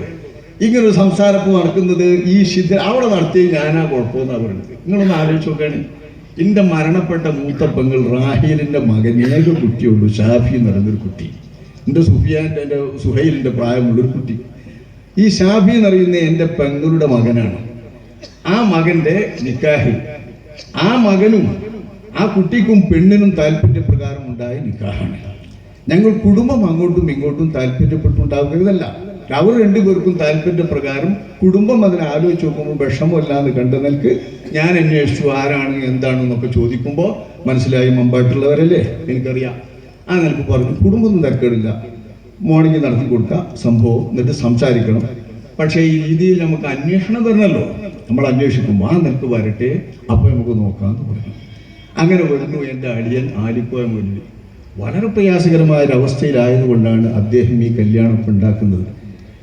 പൊതുപ്രവർത്തനത്തിലും പ്രസംഗത്തിലും ഗൾഫ് നാടുകളിലൊക്കെ നല്ല നിലയിൽ സംസാരിച്ചു കൊണ്ടിരിക്കുന്നത്. ഇത് പറയുമ്പോൾ ഇപ്പോൾ ഈ പീസ് ക്യാമ്പയിൻ എന്ന പേരിൽ EKAP-ക്കാർ ഒന്നിച്ച് പിളർപ്പ് തുടങ്ങിയപ്പോൾ മദ്രസകൾ അടച്ചപ്പോൾ അതിനൊരു സമാധാന പ്രചാരണം ഉണ്ടാക്കിയിരുന്നു ഞങ്ങൾ കേരളത്തിൽ നിങ്ങോളം. ആ പ്രചാരണത്തിൽ സജീവമായ നേതൃത്വം നൽകിയിരുന്ന ആളാണ് എൻ്റെ അടിയൻ ആലിക്കോയ മൗലവി. ഇപ്പോൾ ഡോക്ടർമാർ വിധി എഴുതുന്ന മഹാരോഗമാണ്. അള്ളാഹു അദ്ദേഹത്തിൻ്റെ രോഗത്തിൽ നിന്ന് മുക്തി നൽകുമാറാവട്ടെ, റാഹത്തും സന്തോഷവും നൽകുമാറാവട്ടെ. പേടിപ്പെടുത്തുന്ന രോഗങ്ങളിൽ നിന്ന് രക്ഷപ്പെടുത്താൻ കഴിവുള്ള നാഥ, നീ ആ സഹോദരൻ്റെ രോഗം വിധി എഴുതപ്പെട്ട രോഗമല്ലാതാക്കി നിസ്സാരമാക്കി റാഹത്തിനും സന്തോഷത്തിനും നീ ആ സഹോദരന് മുക്തി നൽകണമേ റഹ്മാനെ. വളരെ പെട്ടെന്നാണ്. അപ്പം മകൻ്റെ നിക്കാഹ് നടത്തിയേ പറ്റുള്ളൂ എന്നുള്ളതൊന്ന് കണ്ടു കാണാൻ. ഉമ്മയില്ലാത്ത കുട്ടിയല്ലേ. അപ്പം ആ നിലക്ക് ഈ കുട്ടിൻ്റെ നിക്കാഹ് നടത്തി കൊടുക്കാൻ ആകുള്ള ഒരാൺകുട്ടിയാണ്, നക്കി കൊടുക്കാൻ അടിയൻ ഒരുങ്ങാണ്. അപ്പം അവിടെ വന്നു ഇതിൻ്റെ ബന്ധപ്പെട്ട ബാപ്പയും ബാപ്പാൻ്റെ കൂടെ ഇളച്ചൻ എന്ന പേരിൽ ഇളാപ്പിയും അതുപോലെ ബന്ധപ്പെട്ടിരുന്നു. ഞാൻ ബോധപൂർവ്വം പേര് മാറ്റി വെക്കാൻ ഒരു വിഷമം വേണ്ടാന്ന് കരുതിയിട്ട് ഉത്തരവാദപ്പെട്ട ഈ പള്ളിയുടെ ഉത്തരവാദപ്പെട്ട ആളുകൾ തന്നെ ആ കൂട്ടത്തിൽ വന്നവരിലുണ്ട്. അങ്ങനെ സംസാരിച്ചപ്പോൾ ഞാൻ അവിടെ ഉള്ളത് വേറൊരു സ്ഥലത്തൊരു വീട് ഉദ്ഘാടനത്തിൻ്റെ പരിപാടിയിലാണ്, മൗലൂദില. അപ്പോൾ ആ മൗലൂദിൽ കൊടുക്കട്ടെ അപ്പോൾ വന്നപ്പോൾ എല്ലാം കഴിഞ്ഞിട്ട് ഞാൻ വിളിക്കാമെന്ന് പറഞ്ഞു. വിളിച്ചു നോക്കുമ്പോൾ ഒരു പോന്നുകണ്, ഇനി എപ്പോഴാണ് വേണ്ടിയെന്ന് വെച്ചാൽ വരാമെന്ന് പറഞ്ഞു. വീട്ടിലേക്ക് വരെ 8 മണിക്ക് പറഞ്ഞു. ആയിക്കോട്ടെ 8 മണിക്ക് സംസാരിക്കാമെന്ന് പറഞ്ഞു. 8 മണിക്ക് അവർ എൻ്റെ വീട്ടിലാണ് വന്നത്. എൻ്റെ വീട്ടിൽ വരുമ്പോൾ എൻ്റെ ജ്യേഷ്ഠനെയും എൻ്റെ അനുജന്മാരെയും, അമ്മാവന്മാരാണല്ലോ, ആ അമ്മാവന്മാരെയും വിളിച്ചു, അദ്ദേഹവും വിളിച്ചു, ഞങ്ങൾ വിളിച്ചു വരുത്തി. കുട്ടിൻ്റെ ബാപ്പി ഞങ്ങൾ അമ്മാവന്മാരും കൂടിയിരുന്നിട്ടാണ് തീരുമാനിക്കുന്നത് നിക്കാഹ് നടത്താൻ. നിക്കാഹ് നടത്തുന്ന ഓഡിറ്റോറിയത്തിലാന്ന് പറയുന്നു. ആ ഓഡിറ്റോറിയത്തിൽ നിക്കാഹിനെ പറ്റിയ ചർച്ച ചെറുങ്ങനെ പള്ളിയിൽ നിന്ന് നടത്തിയ പോലെ എന്ന് പറഞ്ഞു. ഞാൻ അറിയുമ്പോൾ തന്നെ ഈ കുട്ടിൻ്റെ ബാപ്പ മുജാഹിദ് പ്രവർത്തകനാണ്, സജീവ മുജാഹിദാണ് എന്ന് മനസ്സിലാക്കിയിട്ടുണ്ട്. അപ്പം അതുകൊണ്ട് വരുന്നൊരു വിഷമം ഉണ്ടാവുമല്ലോ, അത് മനസ്സിലാക്കി തന്നെയാണ് നിങ്ങൾ സംസാരിക്കുന്നത്. പിന്നെ അവിടെ വെച്ച് അടിയൻ പറഞ്ഞു, എൻ്റെ നിക്കാഹും എൻ്റെ കുട്ടികളുടെ നിക്കാഹും എല്ലാം നടത്തി തന്നത് പാണക്കാട്ടുന്ന തങ്ങളാണ്. അതുകൊണ്ട് തങ്ങൾ നിക്കാഹ് നടത്തണം. നിങ്ങൾ നടത്തുന്ന നോക്കാൻ എന്താ തങ്ങൾ നടത്തിക്കോ, നിങ്ങളെ പ്രസംഗങ്ങൾ നടത്തിക്കോ. നിക്കാഹ് എൻ്റേത് തങ്ങൾ നടത്തണം. അവർ സമ്മതിക്കും ചെയ്തു, വന്നവർ സമ്മതിക്കും ചെയ്തു. ആ സമ്മതിച്ചതിൻ്റെ അടിസ്ഥാനത്തിലാണ് ആ നിക്കാഹിന് വേണ്ടിയിട്ട് ഞങ്ങൾ മുതിരുന്നത്. അല്ലെങ്കിൽ ഒന്നുമില്ല, കുട്ടിക്ക് വേണമെന്നുണ്ടെങ്കിൽ കുട്ടിനെ നിക്കാഹ് ചെയ്തോട്ടെ, ഞങ്ങൾ മാറിക്കാന്ന് മാറ്റി നിർത്തിയാൽ മതി. ഞങ്ങളതാ മനസ്സിലാക്കിയത്. വാശിയുണ്ടെങ്കിൽ അവരെന്ന് വാശി പറഞ്ഞില്ല, അവർ സമ്മതിച്ചു. സമ്മതിച്ചപ്പോൾ പിന്നെ എനിക്ക് ഭയം. കാരണം പ്രസംഗം ഉണ്ടല്ലോ, പ്രസംഗത്തിൽ ഇനിയും കൂടി കണ്ടാൽ ഓരോരുത്തരും പ്രസംഗിക്കുന്നതല്ല. ഞാനിപ്പോൾ സംസാരിച്ച് കേൾക്കുന്ന ഒരാളെ കിട്ടുന്ന നേരത്ത് വെച്ച് എന്തെങ്കിലും പഴുതുണ്ടാക്കാൻ പ്രസംഗങ്ങൾക്ക് അറിയല്ലോ എന്ന് കരുതിയിട്ട് ഞാൻ സാവകാശമാണ് തൃശ്ശൂരിൽ നടക്കുന്ന ഒരു സെമിനാർ ഉണ്ടായിരുന്നു, ഏക സിവിൽ കോഡിൻ്റെ സെമിനാർ. ആ സെമിനാർ കഴിഞ്ഞ് ആ സാവകാശം വന്നെത്തണുള്ളൂ. തങ്ങൾ അവർ നേരെ പോന്നു. ഞാൻ സാവകാശം വന്നെത്താ പ്രസംഗം കഴിയുമ്പോൾ തന്നെ എത്തണമെന്ന് എഴുതി. അടുത്തെത്തിയിട്ടും പ്രസംഗം കഴിഞ്ഞിട്ടില്ല. അപ്പം ഞാൻ പുറത്ത് നിന്ന് അതിൻ്റെ ഇടയിലൊന്ന് നിർത്തി. അപ്പം ഞാൻ പ്രസംഗം കഴിഞ്ഞു വരുത്തി ഇറങ്ങി, വണ്ടിയിൽ നിന്ന് ഇറങ്ങിയിട്ട് ഹാൾട്ടിക്ക് കയറിയപ്പോൾ സംഭവമാണ്, സത്യമായും ഇത് തന്നെയാണ് നടന്ന സംഭവം. ഞാൻ ഇറങ്ങി നോക്കുമ്പോൾ നിർത്തിയത് ബാങ്കിനാണ്, ബാങ്കിന് നിർത്തിയതാണ്. അപ്പം അവിടെ നിന്ന് പോയി കയറി എന്നൊക്കെ അവർ പറയുന്നുണ്ട്. ഞാൻ മുഴുവൻ കഴിഞ്ഞോട്ടെ എന്ന് കരുതി. പ്രസംഗം മുഴുവൻ കഴിഞ്ഞ ശേഷം ഞാൻ കയറുമ്പോൾ ഞാൻ കാണുന്നത് വളരെ ദുഃഖകരമായ ഒരു കാഴ്ചയാണ്. എൻ്റെ അഭിമന്യരായ തങ്ങൾ ഇങ്ങനെ നോക്കി നിൽക്കുന്നു. ഞാനും തങ്ങളും തമ്മിലുള്ള ബന്ധം, എൻ്റെ ആദരണീയരായ നേതാവാണ്, അഭിമന്യരായ അവലംബമാണ്. എല്ലാ ആത്മീയ കാര്യങ്ങളിലും എനിക്ക് ഉപദേശവും നിർദ്ദേശവും നേതൃത്വവും നൽകുന്ന, എൻ്റെ മനസ്സിന് ബലവും ഊർജവും ആർജവും പകരുന്ന നേതാവാണ്. പക്ഷെ അതോടൊപ്പം സംഘടനാ തലത്തിൽ അദ്ദേഹം പ്രസിഡന്റും സെക്രട്ടറിയുമായി 1980 മുതൽ SYF-ന്റെ സെക്രട്ടറി ആണല്ലോ. ഞാൻ നടുവക്കാട് പള്ളിയിൽ വരുമ്പോൾ 5 കൊല്ലമായിട്ട് SYF-ന്റെ സ്റ്റേറ്റ് സെക്രട്ടറിയാണ്. പിന്നെ എങ്ങനെയപ്പോൾ ഞാനവിടെ പിത്തന ഉണ്ടാക്കാൻ എൻ്റെ തേറ്റ് വരുന്നു, അംഗീകരിച്ചെങ്കിലേ വരുള്ളൂ. അപ്പം അതേ രീതിയിൽ അദ്ദേഹം എൻ്റെ പ്രസിഡന്റാണ്, സ്ഥാപക പ്രസിഡന്റാണ്. 80 മുതൽക്ക് അദ്ദേഹത്തിൻ്റെ സെക്രട്ടറിയാണ് ഞാൻ. ആ നിലയ്ക്ക് പ്രസിഡന്റും സെക്രട്ടറിയും എന്ന നിലയ്ക്ക് വളരെ അടുത്ത, ഒരു മറയുമില്ലാത്ത സഹപ്രവർത്തകരും സുഹൃത്തുക്കളും എന്ന കൂടി ബന്ധത്തിലാണ് എൻ്റെ അഭിവന്ദരായ നേതാവും ഞാനും തമ്മിലുള്ള ബന്ധം. എൻ്റെ എല്ലാ കാര്യവും തീരുമാനിക്കുന്നത് തങ്ങളാണ്. അദ്ദേഹത്തിൻ്റെ കാര്യത്തിലും ഞാനും കൂടിയാണ് തീരുമാനിക്കുന്നത്. ഞങ്ങൾ വളരെ അത്രയാണ്, പുറത്തു പോകുന്നു, വിദേശത്ത് പോകുന്നു ഒക്കെ. ആ തങ്ങളെയാണ് ബഹുമാനപ്പെട്ട എൻ്റെ അടിയൻ നിക്കാഹിന് എത്തിയിരുത്തുന്നത്. മൂപ്പരൊന്ന് മേപ്പെട്ട് ഇങ്ങനെ നോക്കണ എന്തോ ഒരു സംഭവം. എന്താ സംഭവിക്കുന്നത്? നിർത്തിയിട്ട നിക്കാഹിന് വേണ്ടി എത്തിയ 2 ആൾക്കാരെ നീച്ചു നിർത്തിയിട്ടുണ്ട് കുറച്ച് മുമ്പിൽ. നിക്കാഹിന് സാധാരണ നമ്മളിങ്ങനെ അതുപോലത്തെ ടീപ്പോയല്ലേ വെക്കുക. ഈ ടീപ്പോയിൻ്റെ അപ്പുറവും പുതിയാപ്പളയും രക്ഷാകർത്താവ് ഇരിക്കുന്നിടത്തുനിന്ന് അപ്പുറത്ത് നിർത്തിയിരിക്കുന്നു. 2 ആളെ നിർത്തിയിട്ട് എന്തോ സംസാരിക്കുന്നുണ്ട്. എനിക്കത് മനസ്സിലായി. എന്താ മലയാളമല്ലേ പറയുന്നത്? ഏണയാക്കിത്തോ എന്താ വിവാഹം ചെയ്യുന്നു എന്തോ എന്ന് പറയുന്നത് ഞാൻ കേട്ടു. ഞാനാകെ അന്തം വിട്ടു. എന്താ റബ്ബേ, തങ്ങളിൽ ഇങ്ങനെ നോക്കിയിരിക്കുന്നു. യാതൊരു സങ്കടമുണ്ട്, എന്ത് ചെയ്യേണ്ടു എന്നറിയാതെ വളരെ പ്രയാസപ്പെട്ടു ഞാൻ. എന്നിട്ട് ആ കുര്യാപ്പളക്കുട്ടി കബൂല് പറയുന്നില്ല, മഹർ കയ്യിലില്ല. ഒരു മഹർ മുന്നിൽ വെച്ചിട്ടല്ലേ സാധാരണ നടത്താറുള്ളൂ. മഹർ മുന്നിൽ കൊണ്ടുവരണമെന്ന് ഭാഷയുടെ വരല്ലേ മുജാഹിദുകളെ. മഹർ ഉള്ളത് ഈ കുട്ടിൻ്റെ അളിയൻ മുസ്തഫ വഹബി എന്ന് പറഞ്ഞ മോലിയര്, എൻ്റെ ഒരു പ്രിയപ്പെട്ട സുഹൃത്ത് മുസ്തഫ വഹബി എന്ന് പറഞ്ഞ മോലിയര് കുട്ടിൻ്റെ അളിയനാണ്. അളിയൻ്റെ കയ്യിലാ മഹർ, അളിയൻ അപ്പുറത്താണ്, മഹറും ഇല്ല. എന്നിട്ട് ഇയാൾ എന്തോ പറഞ്ഞു കൊടുക്കണം, കുട്ടി തൊട്ട് പറയുന്നില്ല. ഞാൻ മനസ്സിലാക്കി എന്താ ഈ ചെയ്യുന്നത്, തങ്ങളെ വളരെ അപമാനിക്കുകയാണ്. തങ്ങളെ മുമ്പിൽ ഇങ്ങനെ മറിഞ്ഞു നിന്നിരിക്കാൻ എന്നിട്ട് അങ്ങനെ അത്ര പ്രസംഗിച്ചു. അത് ഞാൻ കണ്ടിട്ടില്ല. തങ്ങൾ ഇവിടെ ഇരിക്കുന്നു, ഇങ്ങനെ നിന്നിട്ട് അത്ര പ്രസംഗിച്ചു. പ്രായം കൊണ്ട് ലേശം ഞാൻ തങ്ങളെ മുന്നിൽ നിന്ന് നോക്കിയതാണ്. പ്രായം കുറച്ച് മുമ്പുണ്ടല്ലോ, ഒരു വിദ്യാർത്ഥി ആയിരിക്കുന്ന കാലത്ത് ഞാൻ മുദരിസാണ്. അപ്പോൾ അന്നൊക്കെ ലേശം അങ്ങനെ നിന്നതല്ല. ഈ രീതിയിൽ നിന്ന് മറിഞ്ഞിട്ടാണത്രേ ഈ വിദ്വാൻ പ്രസംഗിക്കുന്നത്. തങ്ങളാകെ ഇതികത്യപിതാമൂഢനായി നിൽക്കുന്നു. എന്നാൽ അത് കഴിഞ്ഞിട്ടെങ്കിലും ആ കഴിച്ചല് ബഹുമാനപ്പെട്ട തങ്ങൾ നിക്കാഹ് കഴിക്കാലോ എന്ന് കരുതിയിരിക്കുകയാണ്. പക്ഷേ തങ്ങളെ അന്തം പിടിച്ചു പോയി. അപ്പോഴേക്ക് ഇത് കഴിഞ്ഞപ്പോൾ ഞാൻ ഇരുന്നു, ഇയാളെ കയ്യിൽ നിന്ന് മൈക്കാളെ താഴ്ത്തി വെച്ചിട്ട് ഇരിക്കുകയാണ്. ഞാൻ തങ്ങളെ കൊണ്ട് നിക്കാഹിപ്പിച്ച അത്രയും ഞാൻ ഇരിക്കുന്നുള്ളൂ. അപ്പൊ കണ്ട് ഈ കുട്ടിൻ്റെ ബാപ്പ 2ാമത് നിക്കാഹിച്ച എന്നെ കുട്ടില്ലാന്ന് പറയും. അപ്പോഴേക്കും മുന്നിന്ന് ആ ഒരുങ്ങിയതുപോലെ തന്നെ ഒരു മുജാഹിദ് പോത്തന്മാരോ ആരോ ഒന്നും എനിക്കറിഞ്ഞൂടെ, നമ്മുടെ നാട്ടുകാരായ കുറച്ച് ആളുകൾ ചാടിയിട്ട് അത് സമ്മതിക്കാൻ പറ്റില്ല. നിക്കാഹ് 2ാമത്തെ ഒന്നാകെ ബഹളം. ഈ ബഹളം ഒന്നാകെ വരുമ്പോൾ നിശ്ചയത്തിന് വന്ന ആളാണ് എൻ്റെ മുമ്പിൽ. നിശ്ചയത്തിന് വന്ന അഡ്വക്കറ്റാണ് അദ്ദേഹം. മഞ്ചേരി ബാറിലെ അഡ്വക്കറ്റാണ്. ആ അഡ്വക്കറ്റിനോട് അദ്ദേഹം ഇരിക്കുകയാണ് നിക്കാഹ് കഴിപ്പിക്കാൻ വേണ്ടി. ഓലിയൊന്നും നിക്കാഹ് ഞങ്ങൾക്ക് സാധുവായിട്ടില്ല. കാരണം പല നിലയിൽ സാധുവൊക്കെ ഇടയിലുണ്ട്. മുജാഹിദ് നിക്കാഹ് സാധുവല്ല എന്നല്ല ഞാൻ പറയുന്നില്ല, അവിടെ നടത്തിയ നിക്കാഹ് ഒരു നിലക്ക് സാധുവല്ലാത്തതാണ് നമ്മൾ മനസ്സിലാക്കിയത്. അപമാനം വേറെയുണ്ട്. അപ്പം അതുകൊണ്ട് ആ നിക്കാഹ് ശരിയായ രീതിയിൽ സാധുവാകുന്നതിന് ഞങ്ങളുടെ ഉദ്ദേശപ്രകാരം തീരുമാനിച്ച അനുസരിച്ച് നടത്താനാണ് ഞാൻ ഇരിക്കുന്നതും തങ്ങളെ കൊണ്ട് ചെയ്യിപ്പിക്കാറുന്നതും. അതിന് കണ്ട് ബഹളം കൂടി തങ്ങളാകെ വിഷമിച്ച് ഞങ്ങൾ പറഞ്ഞു പോകില്ല. നമ്മൾ അറിഞ്ഞിട്ട് നമുക്കൊരു പേച്ചാണ് മുപ്പരിക്ക്. അല്ലെങ്കിൽ ഈ കലഹം വന്നാൽ ഈ നേർക്കുനേർ പരിപാടിയിലുണ്ട് ഒരു ചോദ്യം വരാണ്. ഈ ചോദ്യം വന്നാലും തുടങ്ങിയപ്പം തങ്ങൾക്ക് തുടങ്ങും. പിന്നെ ചോദ്യം പറയും. കലഹം ബഹളവും പാണക്കാട് തങ്ങന്മാർക്ക് കേട്ട് പരിചയമല്ലോ. പാണക്കാട് സയ്യിദ് കുടുംബത്തിലെ അള്ളാഹുവിൻ്റെ റസൂലിൻ്റെ 40ാമത്തെ കൃത്യം പൗത്രനാണ് ബഹുമാനപ്പെട്ട തങ്ങൾ. ദർസ് തന്നെ ജോലിയായിട്ട് കണ്ടില്ല നിങ്ങൾ. പാണക്കാട്ടെ സാധാരണ തങ്ങന്മാരെ കൂട്ടത്തിൽപ്പെട്ട ആ കുടുംബത്തിൽ താരകാണല്ലോ. പക്ഷെ അവരൊക്കെ വേഷത്തിൽ നിന്ന് വ്യത്യസ്തമായി മൂപ്പര താടി മുടി മൂപ്പര ഹൈബത്തിൻ്റെ രീതിയായിട്ട് വേറൊരു ദർസിൻ്റെ രീതിയിലാണ് മൂപ്പര ബാബിയും. 2 പേരും വലിയ ആളാണ്. അവിഭക്ത സമസ്ത കേരള ജമിയത്തുലമയുടെ മുശാവർ മെമ്പറായിരുന്നു അദ്ദേഹത്തിന്റെ ബാപ്പ അബ്ദുൽ ഖഹാർ പൂക്കോയ തങ്ങൾ അവർ. അദ്ദേഹത്തിന്റെ പുത്രനാണ്. ആ തങ്ങളെയാണ് ഇവർ ഈ അപമാനിച്ചത് തീരുമാനത്തിനെതിരെ. എന്നിട്ട് എൻ്റെ അളിയൻ സംസാരിച്ചു, ഞങ്ങൾ തീരുമാനിച്ചതാണെന്ന്. കുട്ടി, ഈ പുതിയാപ്പിളക്കുട്ടി സംസാരിച്ചു മൈക്കെടുത്തിട്ട്, എൻ്റെ നിക്കാഹിൽ ഞാൻ സ്വീകരിച്ചിട്ടില്ല, ഇതൊരു നാട്ടിലെ മര്യാദയല്ല, ഇസ്ലാമിൻ്റെ സാംസ്കാരിക മര്യാദയല്ല, ഒന്നിനും മര്യാദയല്ല, അതുകൊണ്ട് എൻ്റെ നിക്കാഹ് നടത്തിത്തരാൻ നിങ്ങൾ സഹകരിക്കണമെന്ന് പറഞ്ഞു. എന്നിട്ടും കൂട്ടാക്കാതെ പുറമക്കാരാണ് ഈ ശബ്ദമുണ്ടാക്കുന്നത്. തോന്നിയാസം. ഈ തോന്നിയാസം നടത്തിക്കൊണ്ടിരിക്കുന്ന സമയത്ത് ഉത്തരവാദപ്പെട്ട കുടുംബങ്ങൾ ഞങ്ങളുടെ കുടുംബ പ്രശ്നമാണ്, നിങ്ങൾ തീരുമാനിക്കേണ്ട എന്ന് പറഞ്ഞപ്പോൾ അവരറിഞ്ഞു പോരേണ്ടി വന്നു. അവർക്ക് പ്രയാസമുണ്ടായിരിക്കാം. ഈ പ്രയാസത്തിന് ഞാൻ ശിഥിലീകരണ പ്രവർത്തനം നടത്തി എവിടുന്നോ വണ്ടി എന്നിട്ട് കാട്ടി നിറണ്ടോ. ആരാൻ്റെ നിക്കാഹിനാണ് ഞാൻ വന്നത്? എൻ്റെ പങ്കൾ കുട്ടിൻ്റെ നിക്കാഹിന് അമ്മാവനല്ലേ ഞാൻ?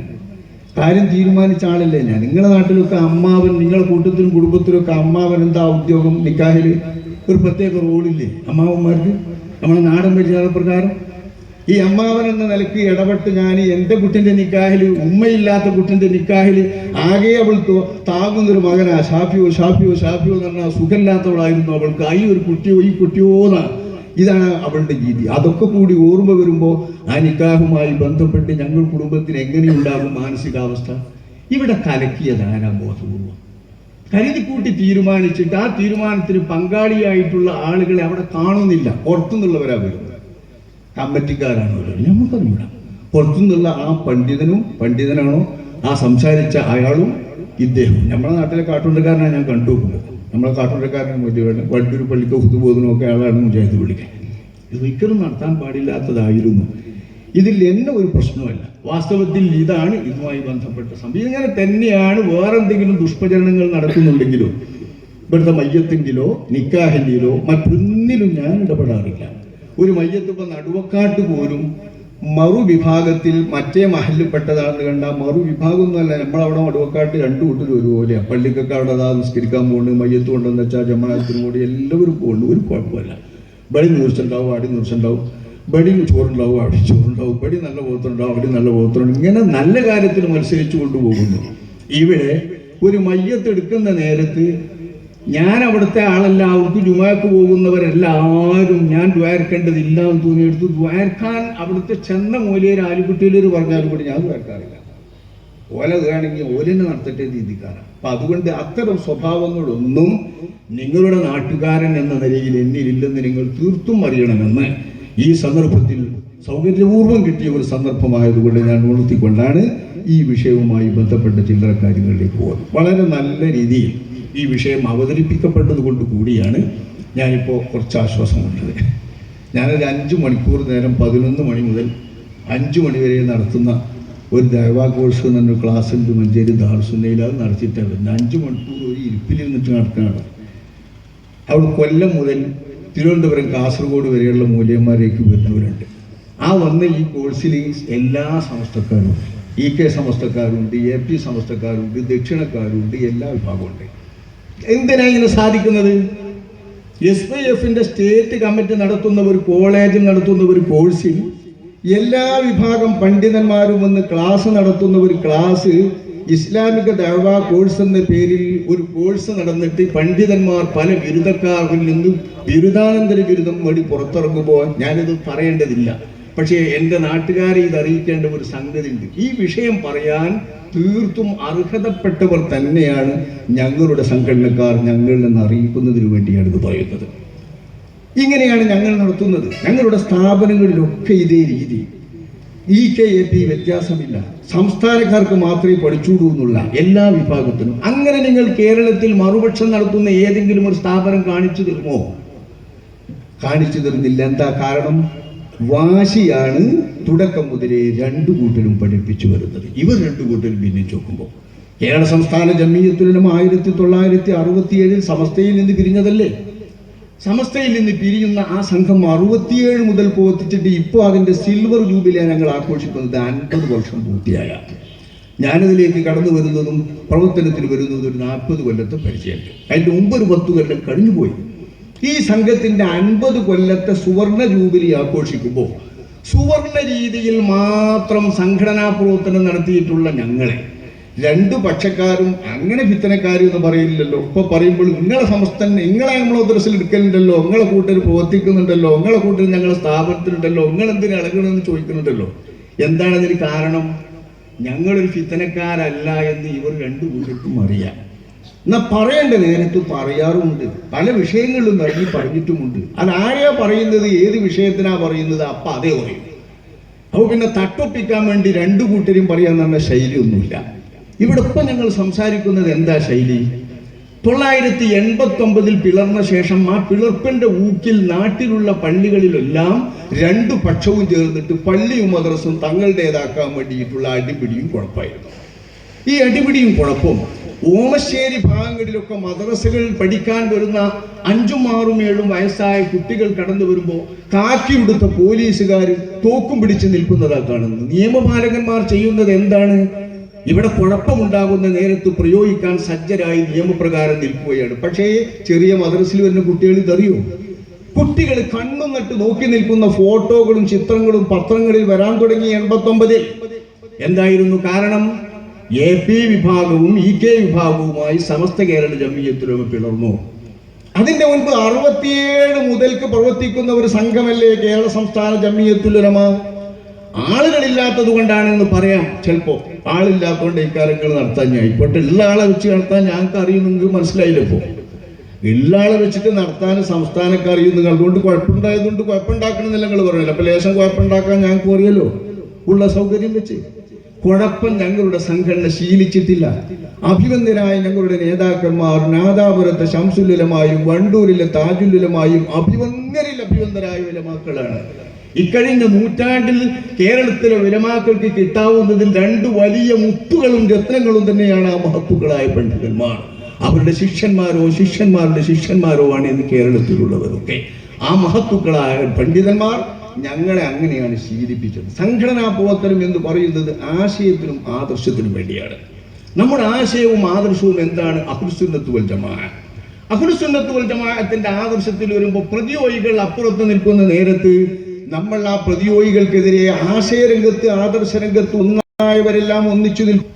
ഇപ്പൊ ഈ നിക്കാഹിൽ തന്നെ എൻ്റെ നാട്ടുകാർ വളരെ സന്തോഷകരമായ അനുഭവമാണ് എനിക്ക് തോന്നിയത്. ഞാൻ അങ്ങനെ പ്രതീക്ഷിച്ചില്ല.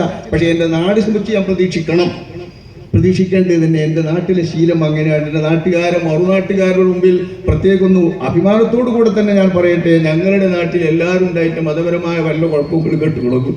പ്രസംഗമൊക്കെ എല്ലാവരും നടത്തി, എല്ലാവർക്കും നടത്താം. ഓനോ ഒൻ്റവും പറഞ്ഞോട്ടെ എന്ന് എന്നെ പറ്റിൻ്റെ നാട്ടുകാർ പറഞ്ഞു. ഓനോ ഒൻ്റവും പറഞ്ഞോട്ട് ഓനോ ഒൻ്റെ ഇട്ട് നടന്നോട്ട് ഓനെങ്ങനെയിട്ട് നടന്നോട്ട്. അതാ ഈ നാടിൻ്റെ പിന്തുണ. ഈ നിലയിൽ തന്നെ വഹാബികളും മുജാഹിദുകളും പ്രശ്നം ഉണ്ടാക്കിയപ്പോൾ SKSSകാരും AP-ക്കാരും ഒന്നിച്ചവിടെ നിന്നു. അത്രയും ശരിയാണ്. തീരുമാനിച്ച വിഷയത്തിൽ കച്ചറുണ്ടാക്കാൻ വന്നതാണ് അവിടെ മുജാഹിദ്കാരി എന്ന് തീർത്തും പറഞ്ഞുകൊണ്ട് സുന്നികൾ ഒന്നിച്ചു നിന്നതാണ് എൻ്റെ നാടിൻ്റെ പാരമ്പര്യം. അത് ഈ നാടിൻ്റെ പാരമ്പര്യമാണ്. ഈ പാരമ്പര്യം നമ്മുടെ നാട് കളഞ്ഞു പൊളിച്ചിട്ടില്ല. പക്ഷെ ഇതുപോലെ തന്നെയാണ് എല്ലാ നാടും എന്ന് നിങ്ങൾ ചിന്തിക്കരുത്. എല്ലാ നാടും പണ്ടുകാലത്തെ മമ്പാട്ടങ്ങാടി എന്നാണ് എൻ്റെ നാടിനെ ഞാൻ അഭിമുഖം പറയുമ്പോൾ സംസാരിക്കുമ്പോൾ നാട്ടിൽ പറയാം, മമ്പാട്ടങ്ങാടിയിലാണ് ഞാൻ ജനിച്ചത്. അങ്ങാടി കാരണം അങ്ങാടി എന്ന് പണ്ടേ പറയുന്ന നമ്മുടെ നാട്. വേറെ ഇടവണ്ണങ്ങാടി എന്നൊക്കെ എപ്പോഴേലേ പറയുള്ളൂ. മമ്പാട്ടങ്ങാടിയിൽ പൊതുയോഗം എന്നാ നമ്മുടെ നാട്ടിൽ നോട്ടീസിനും കൂടി കൊടുക്കുക. അമ്പാട്ടങ്ങാടി വിടല്ലേ നമ്മള്. ഈ അങ്ങാടി സംസ്കാരം തന്നെ എല്ലാ ഗ്രാമങ്ങളിലും കിട്ടുമല്ലോ. അതുകൊണ്ട് അത്തരം നാടുകളിലൊക്കെ കലഹം വന്ന ആ കലഹമാണ്. സംഘടന മൂത്താൽ മൂപ്പാണ്. ആ വല്ലാത്ത മൂപ്പിൽ എവിടെ എത്തി നിൽക്കുന്നു? 50 കൊല്ലത്തെ സുവർണ ജൂബിലി ആഘോഷിക്കുന്ന ഞങ്ങളുടെ സംഘത്തിനും നേതാക്കൾക്കും ഒരിക്കലും അചിന്ത്യമായ രീതിയിലുള്ള പ്രവർത്തനങ്ങളാണ് നമ്മുടെ നാട്ടിൽ നടന്നുകൊണ്ടിരിക്കുന്നത്. എൻ്റെ സഹോദരങ്ങളെ, ഇവിടെ നിങ്ങൾ കേട്ടല്ലോ, മറുപക്ഷത്തെ ആളുകളെ ഒരിക്കലും ചിന്തിക്കാത്ത, മാനിക്കാത്ത, നിന്ദിക്കുന്ന തരത്തിലുള്ള പ്രവർത്തനം. മുസ്ലിമീങ്ങൾ എന്ന നിലയ്ക്ക് ഇവർ 2 കൂട്ടരും മുസ്ലിമീങ്ങളല്ലേ? AP-ക്കാരും EK-ക്കാരുമാണ് ഞാൻ ഉദ്ദേശിക്കുന്നത്. 2 കൂട്ടരും മുസ്ലിമീങ്ങളാണ്. ഈ 2 കൂട്ടരും മുസ്ലിമീങ്ങളായിരിക്കെ തന്നെ ഇവരുടെ ഇന്നത്തെ സംസ്കാരം എന്താണ്? ഇവിടെ ഈ സംസ്കാരത്തിൽ അപ്പുറവും ഇപ്പുറവും കടിച്ചോ പിടിച്ചോ നോക്കി നിൽക്കുന്ന മത്സരമാണ് 2 കൂട്ടരും തമ്മിൽ. തീർത്തും ഇസ്ലാമിനന്യമായ സംസ്കാരമാണ് സംസാരത്തിൽ പുലർത്തുന്നത്. നിങ്ങൾ കേട്ടല്ലോ, ഇപ്പൊ ഇന്നലെ മിനിഞ്ഞാന്ന് മരിച്ച അഹമ്മദ് സാഹിബ്. അദ്ദേഹം എല്ലാ കൊല്ലവും പട്ടിക്കാട് ജാമിയ നൂരിയയുടെ സമ്മേളനത്തിന് വരും. കഴിഞ്ഞ 1-2 കൊല്ലം മുൻപ് അദ്ദേഹം പട്ടിക്കാട് ജാമോനൂരിയ സമ്മേളനത്തിന് ശിഹാബ് തങ്ങളുടെ കാറിൽ കയറിയിട്ടാ ഒപ്പം വന്നത്. അപ്പോൾ അദ്ദേഹം പട്ടിക്കാട് ജാമോനൂരിയ സമ്മേളനത്തിന് കയറി വരുമ്പോൾ ശിഹാബ് തങ്ങൾ ഇ അഹമ്മദ് സാഹിബ് ഒപ്പിരിക്കുന്ന കാറിൽ നോക്കിയിട്ട് ഇ അഹമ്മദ് എന്ന് വിളിച്ചുകൊണ്ട് പോയി. ശിഹാബ് തങ്ങളും ഇ അഹമ്മദും ഒരു കാറിലാണ്. ഇ അഹമ്മദ് എന്ന് വിളിച്ചിട്ട് അദ്ദേഹത്തെ കൂട്ടി. എന്തേ കാരണം? അദ്ദേഹം അതിനു മുൻപ് മർക്കസിലെ സമ്മേളനത്തിൽ സംബന്ധിച്ചു. എപിക്കാരൻ മർക്കസിലെ സമ്മേളനത്തിൽ സംബന്ധിച്ചു. ലീഗുകാരൊന്നും സാധാരണ കൂടാറില്ല. അതിന് പിന്നെ രാഷ്ട്രീയ പാർട്ടികൾ കൂടുക എന്ന് തീരുമാനാക്കി ഒരു മർക്കസിൽ പോയി കൂടിയതിനോട് പ്രതിഷേധം. ആരെയാണ് ഇവിടെ പ്രതിഷേധിക്കുന്നത്? താൻ പ്രതിഷേധിക്കപ്പെടും, കൂക്കി വിളിക്കപ്പെടും എന്ന് ഓർത്തിട്ട് അഹമ്മദ് സാഹിബ് ശിഹാബ് തങ്ങളുടെ അടുത്തേക്ക് പാണക്കാട് പോയിട്ട് രക്ഷയ്ക്ക് വേണ്ടിയാണ് അദ്ദേഹത്തിന്റെ കാറിൽ പോകുന്നത്. ഇവിടെ ആരെയാണ് ഈ കൂക്കുന്നത്? ആരാണ് കൂക്കുന്നത്? പട്ടിക്കാട് കോളേജിൽ വരുമ്പോൾ കൂക്കുന്ന കുട്ടികൾ ആരായിരിക്കും? ചെറുപ്പക്കാർ. ആ ചെറുപ്പക്കാരെ കൂക്കുന്നത്, ആ കൂക്കലിലേക്ക് അവരെ നയിച്ചത് എന്തുതരം വികാരമാണ്? ഇത് സംഘടനകൾക്ക് പൊറുപ്പിക്കാൻ പറ്റുന്ന സംസ്കാരമാണോ? കാളമ്പാടി മുഹമ്മദ് മുസ്ലിയാർ സമസ്തയുടെ പ്രസിഡന്റ് മരിച്ചു കിടക്കുമ്പോൾ സമ്മതം ചോദിച്ചാണത്രേ ഈ AP അബൂബക്കർ മുസ്ലിയാർ, കാന്തപുരം അബൂബക്കർ മുസ്ലിയാർ കാണാൻ വന്നത്. ഞാനതറിയില്ല, അതിൻ്റെ സത്യാവസ്ഥയിൽ കറിഞ്ഞൂടാ. പക്ഷെ വന്നു. ഞങ്ങൾ പോയി. ഞങ്ങളോടൊക്കെ മാന്യമായിട്ടാണ് പെരുമാറിയത്, നല്ല നിലയിൽ പെരുമാറി. മാന്യതല്ല എന്ന് പറഞ്ഞുകൂടെ, വളരെ നല്ല നിലയിൽ പെരുമാറുന്നുണ്ട്. ഞങ്ങളൊക്കെ ചെല്ലുമ്പോൾ നല്ല പെരുമാറുന്നുണ്ട്. പക്ഷെ APക്കാരോട് ഓരോട് അങ്ങനെയാണ് ഞങ്ങൾക്ക് എന്നാ ഒരു പറയുന്നത്. അത് ഞങ്ങൾക്ക് അറിഞ്ഞൂടാ. പക്ഷെ അത് തുടരാൻ പാടില്ലല്ലോ. ഇത് നീങ്ങേണ്ടതല്ലേ ഈ സംസ്കാരം. അദ്ദേഹത്തെ പിന്നെ കേട്ടത്, കുറച്ച് കഴിഞ്ഞപ്പോൾ കേട്ടത്, അദ്ദേഹം മയ്യത്ത് കാണാൻ വരുന്നിടത്തിരുന്ന് മയ്യത്തിന്റെ സമീപത്തിരുന്ന് അദ്ദേഹത്തെ ഒന്ന് ഉള്ളേപ്പിച്ചോ ചെയ്തതാണ്. ഓടിപ്പോകേണ്ടി വന്നു അദ്ദേഹം എന്ന് നമുക്കറിയില്ല. പക്ഷെ സംഭവിച്ചത് വളരെ അരുതാത്തതായെന്ന് അന്നത്തെ അനുഭവം വെച്ചുകൊണ്ട് ബാപ്പു മുസ്ലിയാർ മരിച്ചു കിടക്കുന്ന സമയത്ത് പോലും അവരുടെ ഉത്തരവാദപ്പെട്ട ആളുകൾ ഞാനുമായി പങ്കുവെച്ചു. ഞാനിപ്പോൾ ഇങ്ങനെ ഓർക്കുക, അന്ന് നടന്ന സംഭവം എന്ന് പറഞ്ഞിട്ട് അതിൻ്റെ കാര്യത്തിൽ ഇടപെട്ട ഒരു മാന്യൻ, സമസ്തക്കാരനായ പണ്ഡിതൻ, ഞാൻ പേര് പറയുന്നില്ല, അദ്ദേഹം എന്നോട് ഈ വിഷയം പങ്കുവെച്ചു. ഞാൻ അന്ന് ഇതിൽ ഇടപെട്ടത് ഇങ്ങനെ വളരെ വഷളായിപ്പോയി. ഇതിപ്പോൾ ഇങ്ങനെ ഓർക്കുക. ബാപ്പുലിയിൽ വെച്ചെടുക്കുമ്പോൾ ഞാൻ ചെന്നപ്പോൾ എന്നോട് പറയണം, ഇതെന്തു സംസ്കാരമാണ്? ഈ സംസ്കാരം നമ്മുടെ നാട്ടിൽ ഭിന്നിക്കുമ്പോൾ പോലും ഇല്ലല്ലോ.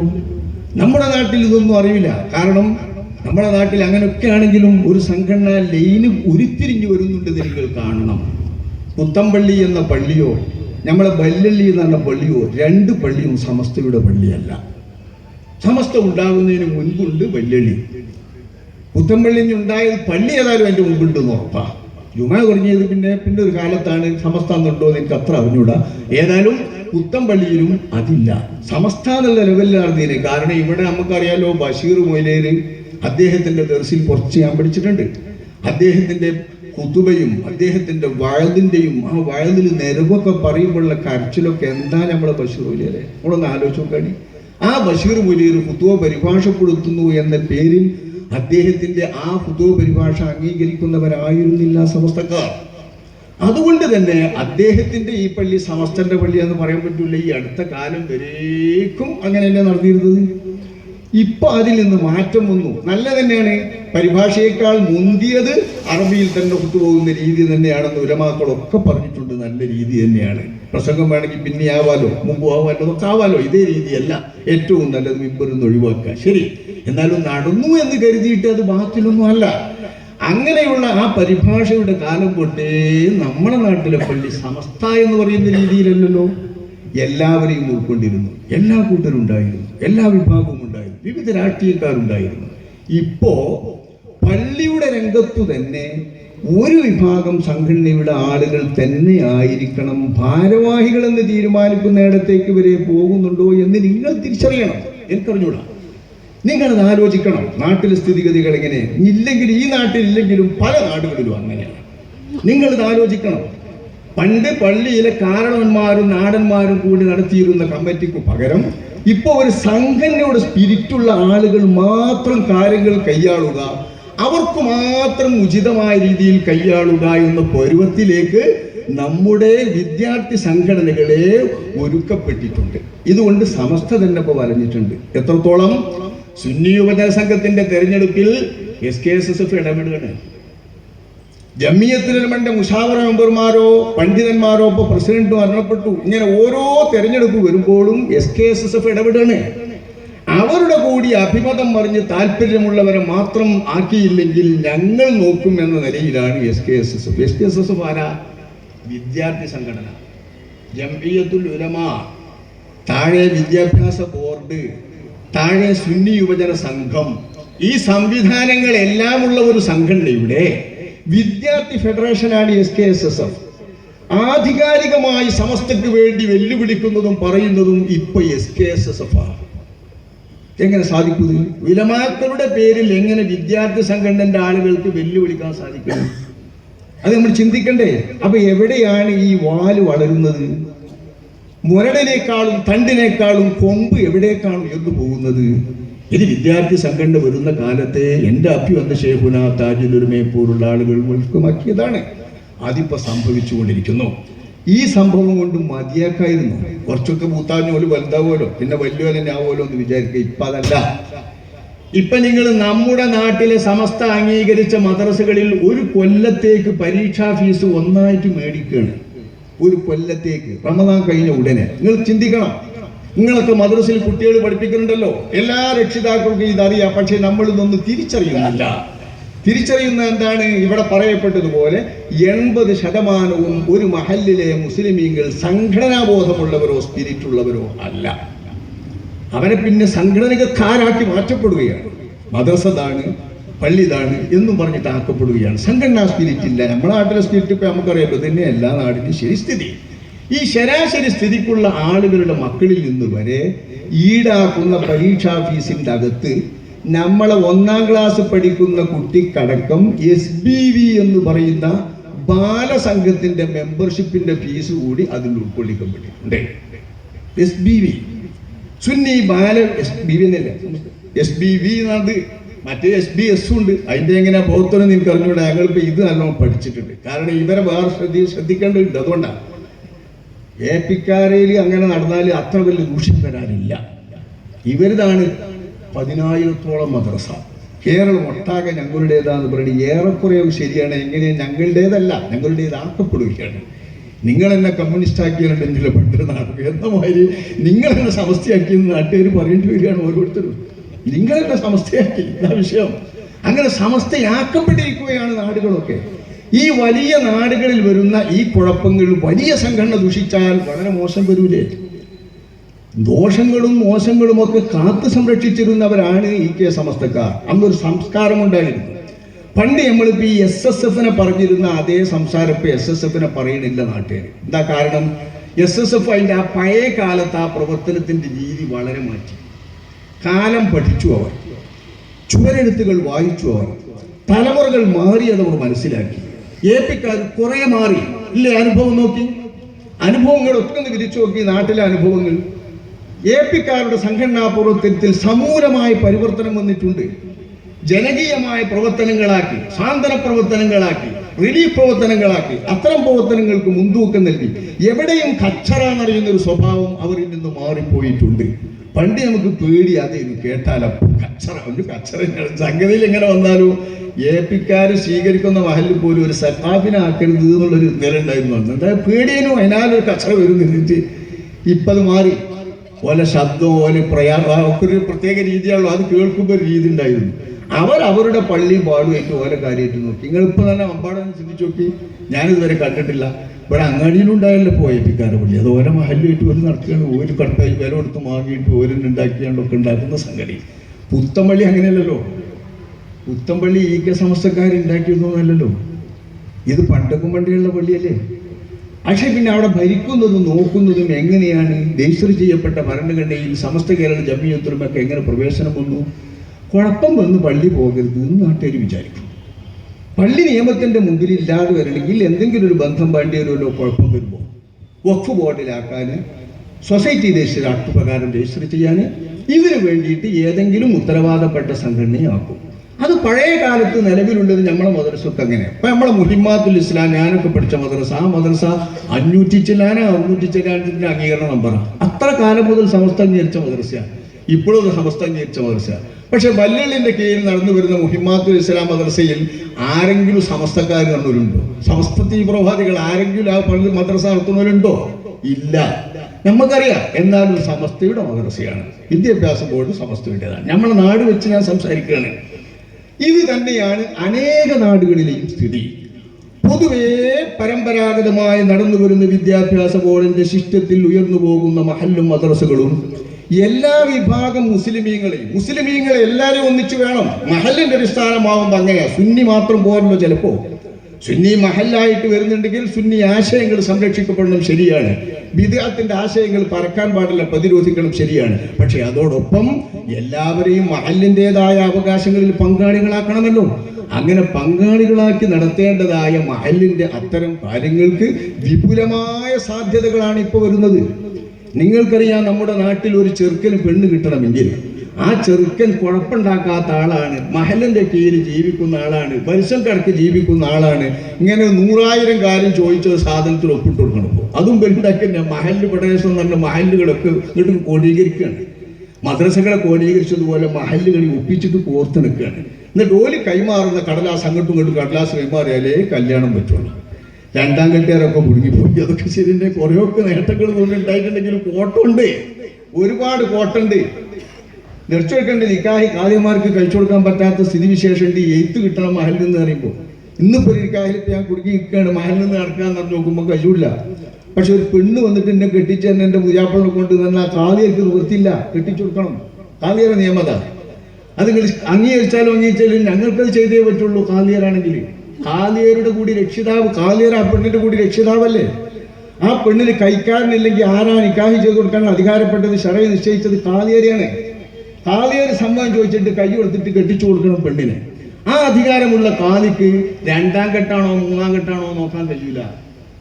ഏത് കെട്ടെങ്കിലും ഇപ്പോട്ട് കിട്ടിയാൽ മതി എന്ന് പെണ്ണ് പറയുമ്പോൾ, പെണ്ണിന്റെ കുടുംബക്കാരും പറയുമ്പോൾ, ഓല കാര്യങ്ങളൊക്കെ നോക്കുമ്പോൾ നമ്മൾ ഈ റിക്കാർഡും കള്ളാസും വന്നിട്ട് വേണം നടത്തിക്കൊണ്ട് പൊലിവാൻ തന്നെയാണ്. പക്ഷേ മഹല്ലുകളിലൊക്കെ അങ്ങനെ നടപ്പാക്കപ്പെടുകയാണ്. ഇതിൻ്റെ അകത്ത് ഒരുപടി ചോദ്യമുണ്ട്. ആ ചോദ്യങ്ങളൊക്കെ എഴുതി കൊടുത്തിട്ടേ ഒരു കുട്ടിക്ക് പെണ്ണിട്ടുള്ളൂ. അവിടെ നോക്കുകയാണ് എനിക്ക് AP സഹോദരന്മാരെ, AP-ക്കാരൻ കുട്ടിയാണെങ്കിൽ ഓൽക്ക് മഹല്ലിന്റെ എഴുത്ത് കൊടുക്കൂല, ഓൽക്ക് സംരക്ഷണങ്ങളൊന്നും കൊടുക്കൂല, ആനുകൂല്യങ്ങളൊന്നും കൊടുക്കൂല. ഈ വിധത്തിൽ അകറ്റപ്പെടുന്നുണ്ട് പല മഹല്ലുകളിലും. ഞാൻ മമ്പാടുണ്ടെന്ന് പറയുന്നില്ല, മമ്പാട് വേറെയാണ്. ആ രീതി തന്നെ എല്ലായിടത്തും വേണമെന്നില്ല. അനേകം സ്ഥലങ്ങളിൽ അങ്ങനെ അകറ്റപ്പെടുന്ന സ്വഭാവത്തിലാണ് 2 മഹല്ലു സംവിധാനങ്ങളും മുന്നോട്ട് പോകുന്നത്. ഇவ்விധം പോയാൽ ഞാൻ പറഞ്ഞു വന്നത്, പരീക്ഷാ ഫീസിന്റെ ഒപ്പം നമ്മളെ കുട്ടികളെ SBBന്റെ അംഗമാക്കപ്പെടുന്നതിന്റെ മെമ്പർഷിപ്പ് ഫീസും അതിലുണ്ട്. SBBക്ക് ആൺകുട്ടി മാത്രമല്ല, നമ്മളെ കൂട്ടത്തിൽ ആമിനമ്മു എന്ന് പറഞ്ഞൊരു ചെറിയ പെൺകുട്ടിനെ കൊണ്ടാക്കി അതും SBBന്റെ അംഗമാണ്. സമസ്ത കേരള ജമിയത്തുലമയുടെ കീഴ്ഘടകം ആലോചിക്കണം. സമസ്ത കേരള ജമിയ സ്ത്രീ ശാക്തീകരണത്തിന്റെ കാലല്ലേ. MGM-ഉം മറ്റേ മറ്റും ഒക്കെ എല്ലാ സംഘടനകൾക്കും ഉണ്ടല്ലോ. അപ്പൊ നമ്മളും ഇങ്ങനെ വരികയാണെന്നേക്കും വിചാരം. മദ്രസയിലെ കുട്ടികൾക്ക് പെൺകുട്ടിക്ക് വരെ SBB എന്നതിന്റെ മെമ്പർഷിപ്പ് ഫീസ് നമ്മളറിയാതെ വാങ്ങുന്നുണ്ട്. ഇത് ഞങ്ങൾ അറിയുന്ന ആളുകളിൽ അറിയിക്കേണ്ട ബാധ്യത പറയാൻ ഈ 2 കൂട്ടരും കടുപിടി കൂടുമ്പോ ഓലങ്ങനെ തന്നെയാ എപ്പോഴും ഒന്ന് നാട്ടുകാരും പറയുമ്പോ ഒരു മൂന്നാം കക്ഷിക്ക് അവിടെ റോളില്ലേ സഹോദരന്മാരെ? ഇല്ലേ? ഇവരുടെ കച്ചറക്കും പിത്തനക്കൊന്നും ഇല്ലാത്തൊരു കക്ഷിക്ക് അവിടെ ഒരു റോളില്ലേ? തീർച്ചയായും ഉണ്ട്. ഞങ്ങൾ സുന്നി പ്രവർത്തനത്തിന് വരെ ഇവരുടെ ഈ ഭിന്നിപ്പും കുഴപ്പവും തടസ്സമാകുന്നുണ്ട് കണ്ടപ്പോൾ കേരള സംസ്ഥാന ജംഇയ്യത്തുൽ ഉലമ എന്ന സംഘടനയ്ക്ക് കീഴിൽ പ്രവർത്തിക്കുന്ന ഞങ്ങൾ, എൻ്റെ അഭിമന്യരായ നേതാവ് സയ്യിദ് അബ്ദുൽ ജബ്ബാർ ശിഹാബ് തങ്ങളും ഞാനും പ്രസിഡന്റും സെക്രട്ടറി ആയിക്കൊണ്ട് തന്നെ എല്ലാ വിഭാഗത്തിൽപ്പെട്ട പണ്ഡിതന്മാരെയും വിളിച്ചുകൂട്ടി കോഴിക്കോട് പലതവണ ആലോചിച്ച് രൂപം കൊണ്ടത് കേരള സുന്നി ജമാഅത്ത് എന്ന ഒരു സംഘമാണ്. ഈ സുന്നി ജമാഅത്തിൽ 4 വിഭാഗം സുന്നി പണ്ഡിത സംഘടനകളിൽ പ്രവർത്തിക്കുന്ന പണ്ഡിതന്മാർക്കും സാധാരണക്കാർക്കും അംഗമാകാം. എല്ലാവർക്കും അതിൽ ചേരാം. അതിന്റെ കീഴിൽ ഇപ്പോൾ റബീഉൽ അവ്വലിൽ നടക്കുന്ന ക്യാമ്പയിനുകൾ ധാരാളം നടക്കാറുണ്ട്. കുഴപ്പമുള്ള പ്രദേശങ്ങളിൽ ഇത് നടത്താറുണ്ട്. സംഘടനാ പ്രവർത്തനം പൊതുവിലുള്ള സുന്നി പ്രവർത്തനത്തിന് തടസ്സമാകുന്നുണ്ടെന്ന് കണ്ടപ്പോ സംഘടനയുടെ കെട്ടുപാട് നിലനിൽക്കെ തന്നെ സംഘടനയുടെ ഔദ്യോഗിക ഭാരവാഹിത്വവും മുശാവറ മെമ്പർ സ്ഥാനവും ഒക്കെ കയ്യിലിരിക്കെ തന്നെ സംസ്ഥാന ജംഇയ്യത്തുൽ ഉലമയുടേതെല്ലാം ഉണ്ടാകുമ്പോൾ തന്നെ ജംഇയ്യത്തിനും AP വിഭാഗത്തിനും ദക്ഷിണക്കും ഈക്യ സമസ്തക്കാർക്കും അംഗമാകാവുന്ന ഒരു സുന്നി ജംഇയ്യത്തിന്റെയും സുന്നി സംഘടനയുടെയും അംഗവും നേതൃത്വത്തിനും പ്രവർത്തിക്കുന്നവരാണ് ഞങ്ങൾ. ഇങ്ങനെയാണ് ഞങ്ങൾ ഐക്യം നോക്കുന്നത്. ഇതില്ലെന്ന് പറയാൻ മറ്റുള്ളവർക്ക് കഴിയില്ല. ഇതുകൊണ്ടാണ് തെക്കും വടക്കുമുള്ള പ്രദേശത്തൊക്കെയും ഞങ്ങൾ പോകേണ്ടി വരുന്നത്. അങ്ങനെയുള്ള ഈ സംഘത്തിന്റെ കീഴിൽ പലയിടത്തും സംഭവങ്ങൾ നടക്കുന്നുണ്ട്, നല്ല നല്ല പ്രവർത്തനങ്ങൾ. ആ നിലക്ക് ഇവർ ഈ രീതിയിലുള്ള ഒരു സംഘടനാ സംസ്കാരം വളർത്തി വരുമ്പോൾ, ഇസ്ലാമിനന്യമായ സംഘടനാ സംസ്കാരം വളർത്തി വരുമ്പോൾ, പാവപ്പെട്ടവർ തമ്മിൽ പേടിപ്പിക്കപ്പെടുന്ന, മുഅല്ലിമീങ്ങൾ പേടിപ്പിക്കപ്പെടുന്ന ഒരവസ്ഥ വരുമ്പോൾ, ഞങ്ങളുടെ സദസ്സിൽ ഇത് പറയുന്ന സദസ്സിൽ പാവപ്പെട്ട മുഅല്ലിമീങ്ങൾക്ക് വന്നിരിക്കാൻ തന്നെ പേടിയാണ്. നമ്മളെ വല്ലളിക്കലെ വല്ലാക്ക് വന്നു തീർന്നപ്പോൾ ഞാൻ പേടിച്ചു. പിന്നെ വമ്പാടല്ലേ പേടിച്ചാണെന്നുണ്ടല്ലോ എന്ന് ഞാൻ മനസ്സിലാവും. ഓപ്പർ നല്ല മനുഷ്യനാണ്, ഞാൻ കാണുന്ന ഏറ്റവും നല്ലൊരു മനുഷ്യനാണ് അദ്ദേഹം. എനിക്കത് അദ്ദേഹത്തോട് അടിയ ആദരവാണ് മനസ്സിലായി. നല്ല ശുദ്ധനായ ഒരു മനുഷ്യൻ നമ്മളെ വമ്പാട്ടം പഠിക്കണം വല്ലാക്ക. മൂപ്പര് അവിടെ കയറി വന്ന് ഇപ്പോൾ തങ്ങൾ ബാപ്പാൻ്റെ കൈവശമാണ് വർക്കത്തിന് തങ്ങളോട് വേർക്കാൻ പറയും. അതാണ് മൂപ്പരുടെ മനസ്സ്. അദ്ദേഹത്തെ പോലുള്ളവരൊക്കെ തന്നെ ഇന്നിപ്പോൾ പേടിഞ്ഞ് നാളെ പറയുമ്പോൾ സംസ്ഥാന മദ്രസയാണ്, ആ സ്റ്റേജിൽ പോയി എന്നിട്ട് പറഞ്ഞ് അയാളെ പണി പോകും. വല്ലാത്ത പേടി. ഇത് മുഅല്ലിമീങ്ങൾ പേടിക്കാണ് സഹോദരങ്ങളെ. ഞങ്ങളുടെ സംഘടനയല്ലാത്ത വേറെ സംഘടനകളെല്ലാം പിഴച്ചവരാണെന്നും ഇത് മാത്രമേ സത്യമുള്ളൂ എന്നും പഠിപ്പിക്കുന്നു ഉത്തരവാദപ്പെട്ട സമസ്തയുടെ നേതാക്കൾ. മറ്റുള്ളവരെല്ലാം ബാത്തിലാണ്. പ്രസംഗങ്ങൾ നിങ്ങൾ കേൾക്കി. ഇപ്പൊ എന്ത് കിട്ടിയാൽ ഈ സോഷ്യൽ മീഡിയകൾ ധാരാളം വ്യാപകമായ കാലത്ത് സകല കുട്ടികളെ കയ്യിൽ ഇതൊക്കെ എത്തില്ലേ. കിട്ടിയ അപ്പൊ നല്ലൊരു കൈമാറി എല്ലായിടത്തും എത്തിപ്പോയി. എന്തായാലും ഒരു രഹസ്യവും സ്വകാര്യവും നടക്കാത്ത കാലം. ഈ കാലത്താണ് ഇതൊക്കെ. ഈ സംസാരങ്ങളൊക്കെ എവിടേക്കാണ് സമൂഹത്തെ എത്തിക്കുന്നത്? സംഘടനകളിലായെങ്കിൽ മാത്രം സ്വർഗം കിട്ടുള്ളൂ എന്നാരാ പറയുന്നത്? അങ്ങനെയാണെങ്കിൽ സംഘടനകളില്ലാത്ത നൂറ്റാണ്ടുകൾ ഒരുപാട് ഇസ്ലാമിന് കേരളത്തിൽ പഴക്കമില്ലേ? അപ്പൊ ഞങ്ങൾ നോക്കി, കേരളത്തിലെ 4 സുന്നി സംഘടനകളുണ്ട്. കേരള സംസ്ഥാന ജംഇയ്യത്തുൽ ഉലമ ഞങ്ങളുടേത്, സമസ്ത കേരള ജംഇയ്യത്തുൽ ഉലമ EK വിഭാഗം AP വിഭാഗം 2 എണ്ണം, ദക്ഷിണ കേരള ജംഇയ്യത്തുൽ ഉലമ തൃശ്ശൂരിന്റെ അപ്പുറമുള്ള ദക്ഷിണ കേരളത്തിലെ വിലമാക്കളെ നിർത്തിയിട്ട് അവരിൽ വ്യത്യസ്ത അഭിരുചിക്കാരും വ്യത്യസ്ത നിലപാടുകാരും ഉണ്ട്. ദക്ഷിണ കേരള ജംഇയ്യത്തുൽ ഉലമ എന്ന് പറയുന്ന പണ്ഡിത സംഘടന തെബ്ലീഗ് ജമാഅത്തിനെ കുറിച്ച് ഒരു തീരുമാനം എടുത്തിട്ടില്ല. അതുകൊണ്ട് തന്നെ തെബ്ലീഗ് ജമാഅത്തുകാരും ആ സംഘടനയെ അംഗീകരിച്ചുകൊണ്ടും അതിന്റെ പ്രവർത്തനങ്ങളിൽ ഭാഗവാക്കായും നിൽക്കുന്നുണ്ട്. ഇവിടെയാണെങ്കിൽ സമസ്ത കേരള ജംഇയ്യത്തുൽ ഉലമയുടെ 2 വിഭാഗവും അവർക്കെതിരെ തീരുമാനമെടുത്തിട്ടുണ്ട്. അപ്പൊ അതുകൊണ്ട് അവർ മാറി നിൽക്കുന്നു. ഇങ്ങനെ വ്യത്യസ്തമായ വീക്ഷണങ്ങളിലൂടെ നടക്കുന്ന ഈ പണ്ഡിത സംഘടനകൾ സമൂഹത്തിന് അനുഗ്രഹമാണ് എപ്പോഴും. കാരണം ഓരോ വിഭാഗവും നടത്തുന്ന അഭിപ്രായങ്ങളും അവർക്കിടയിൽ നടക്കുന്ന ചർച്ചകളും വിവാദങ്ങളും എല്ലാവർക്കും പഠിക്കാം. ഈ വിഷയം ഇപ്പം ഞങ്ങൾ നടത്തുകയാണെങ്കിൽ ഞങ്ങൾ സതുദ്ദേശപൂർവ്വം നടത്തുമ്പോൾ ആ നടത്തുന്നതിന് വരുന്ന പ്രതികരണങ്ങൾ ഞങ്ങൾ കേട്ടാൽ ഞങ്ങൾ പഠിക്കുകയാണ്. എന്താണ് തിരുത്തേണ്ടത് ഞങ്ങൾ പഠിക്കും. പറഞ്ഞു വരുന്നതിൽ എന്താണ് പന്തികേട്, ഞങ്ങൾ ആ പന്തികേട് മനസ്സിലാക്കി തിരുത്തും. കാരണം സമൂഹത്തിൽ കുഴപ്പമുണ്ടാക്കാനല്ല നമ്മൾ ഉദ്ദേശിക്കുന്നത്. ഏതെങ്കിലും വാചകം കൊണ്ട് കുഴപ്പം വന്നെങ്കിൽ അത്തരം വാചകങ്ങളോ പദപ്രയോഗങ്ങളോ വേണ്ടെന്ന് തീരുമാനിക്കാൻ ഞങ്ങൾ സന്നദ്ധരാണ്. ഇങ്ങനെ തിരുത്തിയും പരസ്പരം ഉൾക്കൊണ്ടും കൊണ്ടും കൊടുത്തുമാണ് ഇവിടെ സംഘടനകൾ വളർന്നു വരുന്നത്. അങ്ങനെയാവണം. സൗഹാർദ്ദ പ്രവർത്തനങ്ങൾ നടക്കണം. എല്ലാവരും സുന്നികളാണ്. ഇനി സുന്നികൾ എന്നത് വിട്ടാൽ എല്ലാവരും മുസ്ലിമീങ്ങളാണ്. ഇതൊക്കെ ചെറുതാണോ നമ്മൾ വിചാരിക്കുന്നത്? മുസ്ലിങ്ങൾ എന്ന് പറയുന്ന ആ മഹത്തായ പദവിയെങ്കിലും സുന്നി സംഘടനകളിൽ പ്രവർത്തിക്കുന്ന മറ്റുള്ളവർക്ക് നമ്മൾ നൽകണ്ടേ? ആ മഹത്വം തന്നെ എത്രയാണ് മഹത്വം! അഷ്റഫുൽ ഖൽഖ് സ്വല്ലല്ലാഹു അലൈഹി വസല്ലമ തങ്ങൾ വിശുദ്ധ കഅബയിലേക്ക് തവാഫിന്റെ വേളയിൽ കഅബയിലേക്ക് നോക്കിക്കൊണ്ട് പറഞ്ഞ ഒരു വാചകം അബ്ദുല്ലാഹി ഇബ്നു അംർ ഇബ്നു അൽ-ആസ് റളിയല്ലാഹു അൻഹു നിവേദനം ചെയ്തത് അദ്ദേഹത്തിൽ നിന്ന് ഇബ്നു മാദ റിപ്പോർട്ട് ചെയ്ത ഹദീസിൽ കാണാം. നബി തങ്ങൾ കഅബയിലേക്ക് നോക്കി പറയുകയാണ്, മാ അത്യബക അത്യബരിഹക് മാ അത്യബകി വകഅബ, നീ എത്ര പരിശുദ്ധമാണ്, നീ എത്ര പരിശുദ്ധമാണ്. വമാ അത്യബരിഹകി, നിന്റെ വാസന എന്തു സുഗന്ധമാണ്. വമാ അഅ്ലമകി വഅഅ്ലമ ഹുർമതകി, നിന്റെ പവിത്രത എത്ര മഹത്തരമാണ്, നിന്റെ സ്ഥാനം എത്ര മഹത്തരമാണ്. ഈ കഅബയിലേക്ക് നോക്കി നമ്മൾ അതിനെ മുത്തുന്നതല്ലേ, വളരെ ബഹുമാനപൂർവ്വം ചുംബിക്കുന്നതല്ലേ? മുത്തനബി സ്വല്ലല്ലാഹു അലൈഹി വസല്ലം തങ്ങളടക്കം ലൗലാ അന്നീ റഅയ്തു റസൂലല്ലാഹി സ്വല്ലല്ലാഹു അലൈഹി വസല്ലം യുഖബ്ബിലുഹു, അല്ലാഹുവിന്റെ റസൂൽ അതിനെ ചുംബിക്കുന്നത് കണ്ടതാണ് ഞാൻ, അതുകൊണ്ടാണ് ഞാൻ ചുംബിക്കുന്നത്. ഇല്ലെങ്കിൽ നിങ്ങൾ ചുംബിക്കുന്ന സുന്നത്ത് ഞാൻ പഠിക്കുമായിരുന്നില്ലെന്ന് പറഞ്ഞ മുഹമ്മദ് മുസ്തഫ തങ്ങളവர்களுടെ സുന്നത്തിന് വിവരിക്കപ്പെട്ട ഉമറുൽ ഫാറൂഖിന്റെ വാക്യത്തിലുള്ള പുന്നാര നബിയുടെ ചെഞ്ചുണ്ട് വളരെ സുന്ദരമായി ചുണ്ട് വെച്ചുകൊണ്ട് മുത്തിയിട്ടുള്ള ആ ഹജറുൽ അസ്വദിനെ കൊള്ളുന്ന കഅബ, ആ കഅബയുടെ പവിത്രത എത്ര മഹത്തമാണ്. ഇത് കഅബയിലേക്ക് നോക്കി ആശ്ചര്യം പ്രകടിപ്പിച്ച നബി കഅബയെ പുകഴ്ത്തി പറയുന്നത് കഅബയെ കേൾക്കാനല്ല, കഅബയെ ചുറ്റുന്ന മനുഷ്യരെ കേൾപ്പിക്കാനാണ്. ആ മനുഷ്യരെ നബി തങ്ങൾ തുടർന്ന് കേൾപ്പിക്കുകയാണ്, വല്ലദീ നഫ്സു മുഹമ്മദിൻ ബിയദിഹി, ഈ മുഹമ്മദിന്റെ ശരീരം ഏതൊരു റബ്ബിന്റെ കയ്യിലാണോ റബ്ബിനെ തന്നെയാണ്. ലഹുർമത്തുൽ മുഅ്മിനി ഇൻദല്ലാഹ് അഅ്ളമു മിൻ ഹുർമതികി കഅബ, നിന്റെ പവിത്രതയേക്കാൾ മഹത്തരമാണ് ഒരു മുസ്ലിമായ മനുഷ്യന്റെ ബഹുമാനം. ഒരു മുസ്ലിമായ മനുഷ്യൻ ഇസ്ലാം കൊണ്ട് അല്ലാഹു ആദരിച്ചാൽ ആ ബഹുമാനം ആ മനുഷ്യന് കിട്ടുന്നത്, അദ്ദേഹത്തിന്റെ ബഹുമാനം കഅബയേക്കാൾ പവിത്രമാണ്. അതുകൊണ്ടല്ലേ സഹോദരങ്ങളെ, ഒരു മുസ്ലിം മയ്യിത്തിനെ കൊണ്ടുവച്ചാൽ നമ്മളെല്ലാവരും അല്ലാഹുമ്മ ഗ്ഫിർ ലഹു അല്ലാഹുമ്മ അർഹംഹു വആഫിഹി വഅഫു അൻഹു വഅക്രിം നുസുലഹു എന്ന് പ്രാർത്ഥിക്കുമ്പോൾ 10,000 പ്രാർത്ഥിക്കുന്ന മയ്യിത്തിന് വിശ്വാസികൾ ദുആ ഇറക്കുമ്പോൾ ഈ വിശ്വാസി മുസ്ലിമാണെങ്കിൽ അയാൾക്ക് ഈ ദുആ ഉപകാരപ്പെടുകയല്ലേ? പാപക്കുമ്പാരങ്ങളെല്ലാം ഉണ്ടായാലും പള്ളിക്ക് വേണ്ടി, മദ്രസക്ക് വേണ്ടി, കുടുംബങ്ങൾക്ക് വേണ്ടി, ദരിദ്രർക്ക് വേണ്ടി മറ്റു നല്ല മാർഗങ്ങളിലേക്ക് ചെലവഴിക്കുമ്പോൾ അതിന്റെ പുണ്യം കൊണ്ട് മയ്യത്തിന് ഉപകാരം കിട്ടുന്നത് മയ്യത്ത് മുസ്ലിം ആയതുകൊണ്ടല്ലേ? മരണപ്പെട്ട ശേഷവും സൽക്രമങ്ങൾ നടക്കുകയല്ലേ? ഈ മഹത്തായ സൗഭാഗ്യം ആർക്കല്ലാഹു നൽകുന്ന സൗഭാഗ്യമാണ്.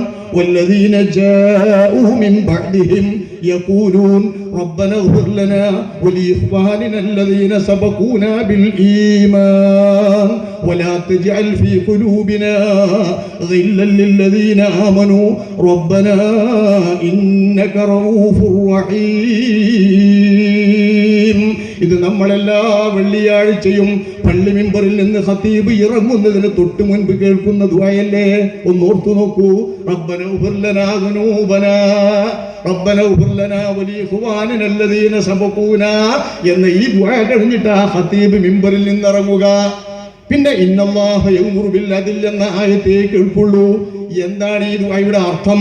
മുഹാജിറുകളായ സ്വഹാബികളെയും അൻസാരികളായ സ്വഹാബികളെയും വിളിച്ച് അവരുടെ മദ്ഹുകൾ, ഗുണങ്ങൾ പ്രകീർത്തിച്ച ശേഷം, അവരുടെ സേവനങ്ങൾ പ്രകീർത്തിച്ച ശേഷം അല്ലാഹു പറയുന്നു, വല്ലദീന ജാഊ മിൻ ബഅദിഹിം, അവർക്ക് ശേഷം വരുന്ന ഏത് വിശ്വാസികളും പ്രാർത്ഥിക്കണം, യഖൂലൂൻ, അവർ പ്രാർത്ഥിക്കണം, റബ്ബന ഉഗ്ഫിർ ലനാ വലിഇഖ്വാനിന അല്ലദീന സബഖൂനാ ബിൽ ഈമാൻ, ഞങ്ങൾക്ക് നീ പാപമോചനം നൽകുനാഥാ, ഞങ്ങൾക്ക് ഈമാൻ കൊണ്ട് മുൻകടന്നിട്ടുള്ള മുൻകാല മുസ്ലിമീങ്ങൾക്കും പാപം കൊടുക്കുന്നതാ.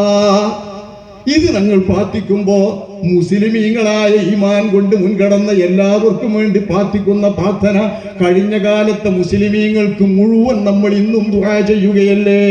നമ്മൾ ഇന്ന് മരിച്ചാൽ നമുക്ക് കാലശേഷം ഖിയാമത്ത് നാൾ വരെ ഇത് ദുആ ഇറക്കുന്ന വിശ്വാസികളുടെ ദുആയിൽ നമ്മൾ അറിയാതെ നമ്മൾ പെടുകയല്ല സഹോദരങ്ങളെ. ഇത് അല്ലാഹു ഉണ്ടാക്കിയ വ്യവസ്ഥിതിയല്ലേ മുസ്ലിമീങ്ങൾക്ക് കിട്ടാൻ? ഇത് നമ്മൾ ചിന്തിക്കണ്ടേ? ഇത് സ്വഹാബത്തിന് ആദികാലം മുതൽ കിട്ടിയിട്ട് 1430 പരം വർഷങ്ങൾ ഇവിടെ കഴിഞ്ഞിട്ട് അത്രയും വർഷങ്ങൾ മുസ്ലിമീങ്ങൾ മുഴുവൻ പ്രാർത്ഥിക്കുന്നത് മുഴുവൻ കിട്ടിയവരല്ലേ സ്വഹാബത്ത്? അതിന് തൊട്ടുള്ളവരുടേത് മുഴുവൻ കിട്ടിയതല്ലേ താബിഉകൾ? ഞമ്മക്കും കിട്ടല്ലേ ബേക്കിലുള്ള മോമിനീങ്ങൾ? ഇത് പുത്തമ്പള്ളിയിലെ ദുആയും കിട്ടും, വല്ലള്ളിയിലെ ദുആയും കിട്ടും, നടുവക്കാട്ടെ 2 പള്ളിയിലെ ദുആയും കിട്ടും, ടാണിയിലെ പള്ളിയിലെയും പൊങ്ങല്ലൂരെ പള്ളിയിലെയും സുന്നി പള്ളികളിൽ ഇത് ആർക്കുന്നത് എനിക്കറിയാം. മുജാഹിദ് പള്ളികളിൽ ഞാൻ കൂടിയിട്ടില്ല, ഈ ദുആ ഉണ്ടെന്നും അറിയില്ല, അതുകൊണ്ടാ ഒഴിവാക്കുകയല്ല. സുന്നി പള്ളികളിൽ നടത്തുന്ന എല്ലായിടത്തും ദുആയുടെ അവസാനം ഇതാണ്.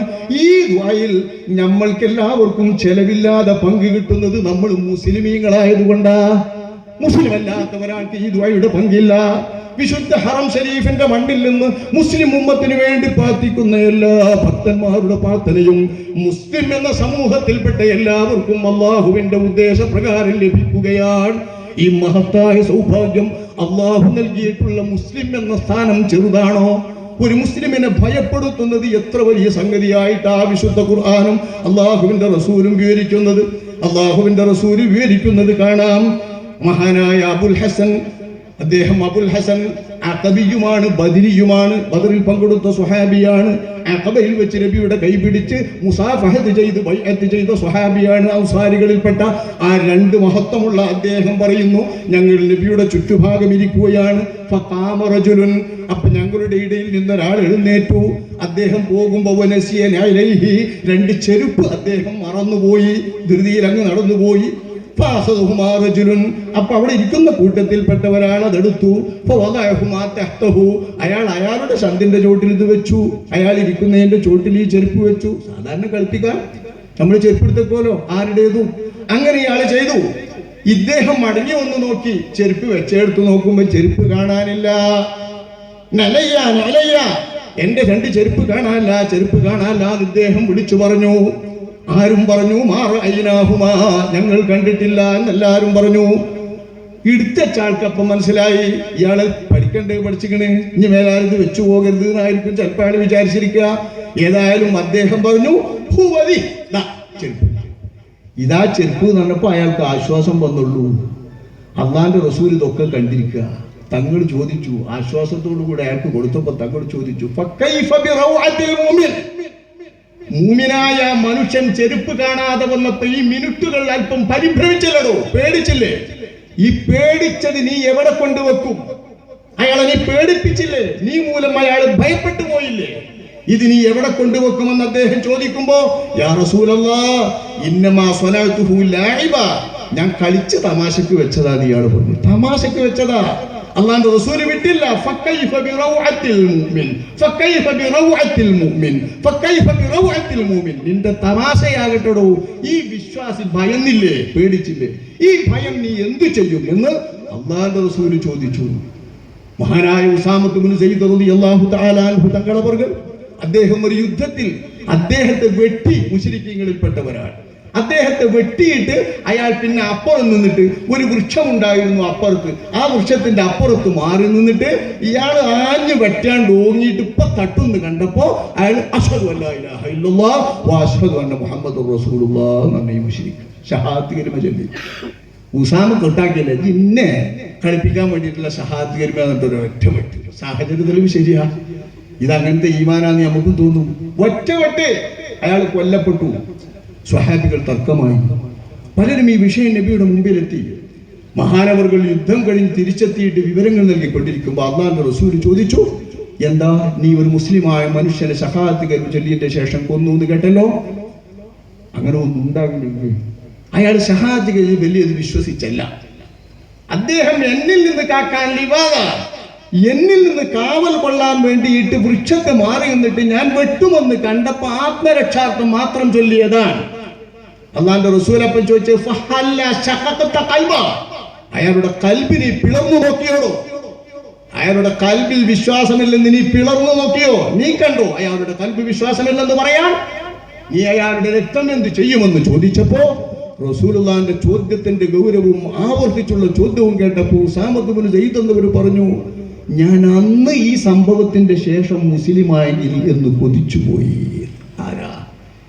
ഇസ്ലാമിൽ പറഞ്ഞ ഹിബ്ബു റസൂലില്ലാഹ്, ഇബ്നു ഹിബ്ബി റസൂലില്ലാഹ്, അല്ലാഹുവിന്റെ പിരിശക്കാരനായ സയ്യിദ് ഇബ്നു ഹാരിസത്ത് എന്ന അല്ലാഹുവിന്റെ റസൂലിന്റെ വളർത്തുപുത്രനായിരുന്നു. കറുത്ത മനുഷ്യനാണ്, അടിമയായി നബിക്ക് കിട്ടിയാളാണ്.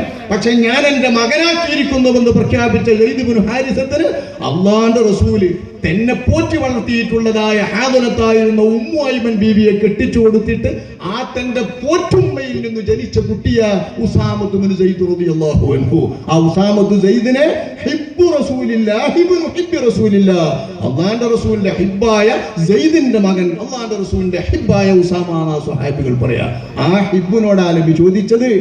ഈ കിട്ടിയ ജീവിതം മുഴുവൻ അദ്ദേഹം പറയുന്നത്, ഇത് കഴിഞ്ഞിട്ട് മുസ്ലിമായെങ്കിൽ മതിയായിരുന്നു എന്ന് ഞാൻ കൊതിച്ചുപോയി.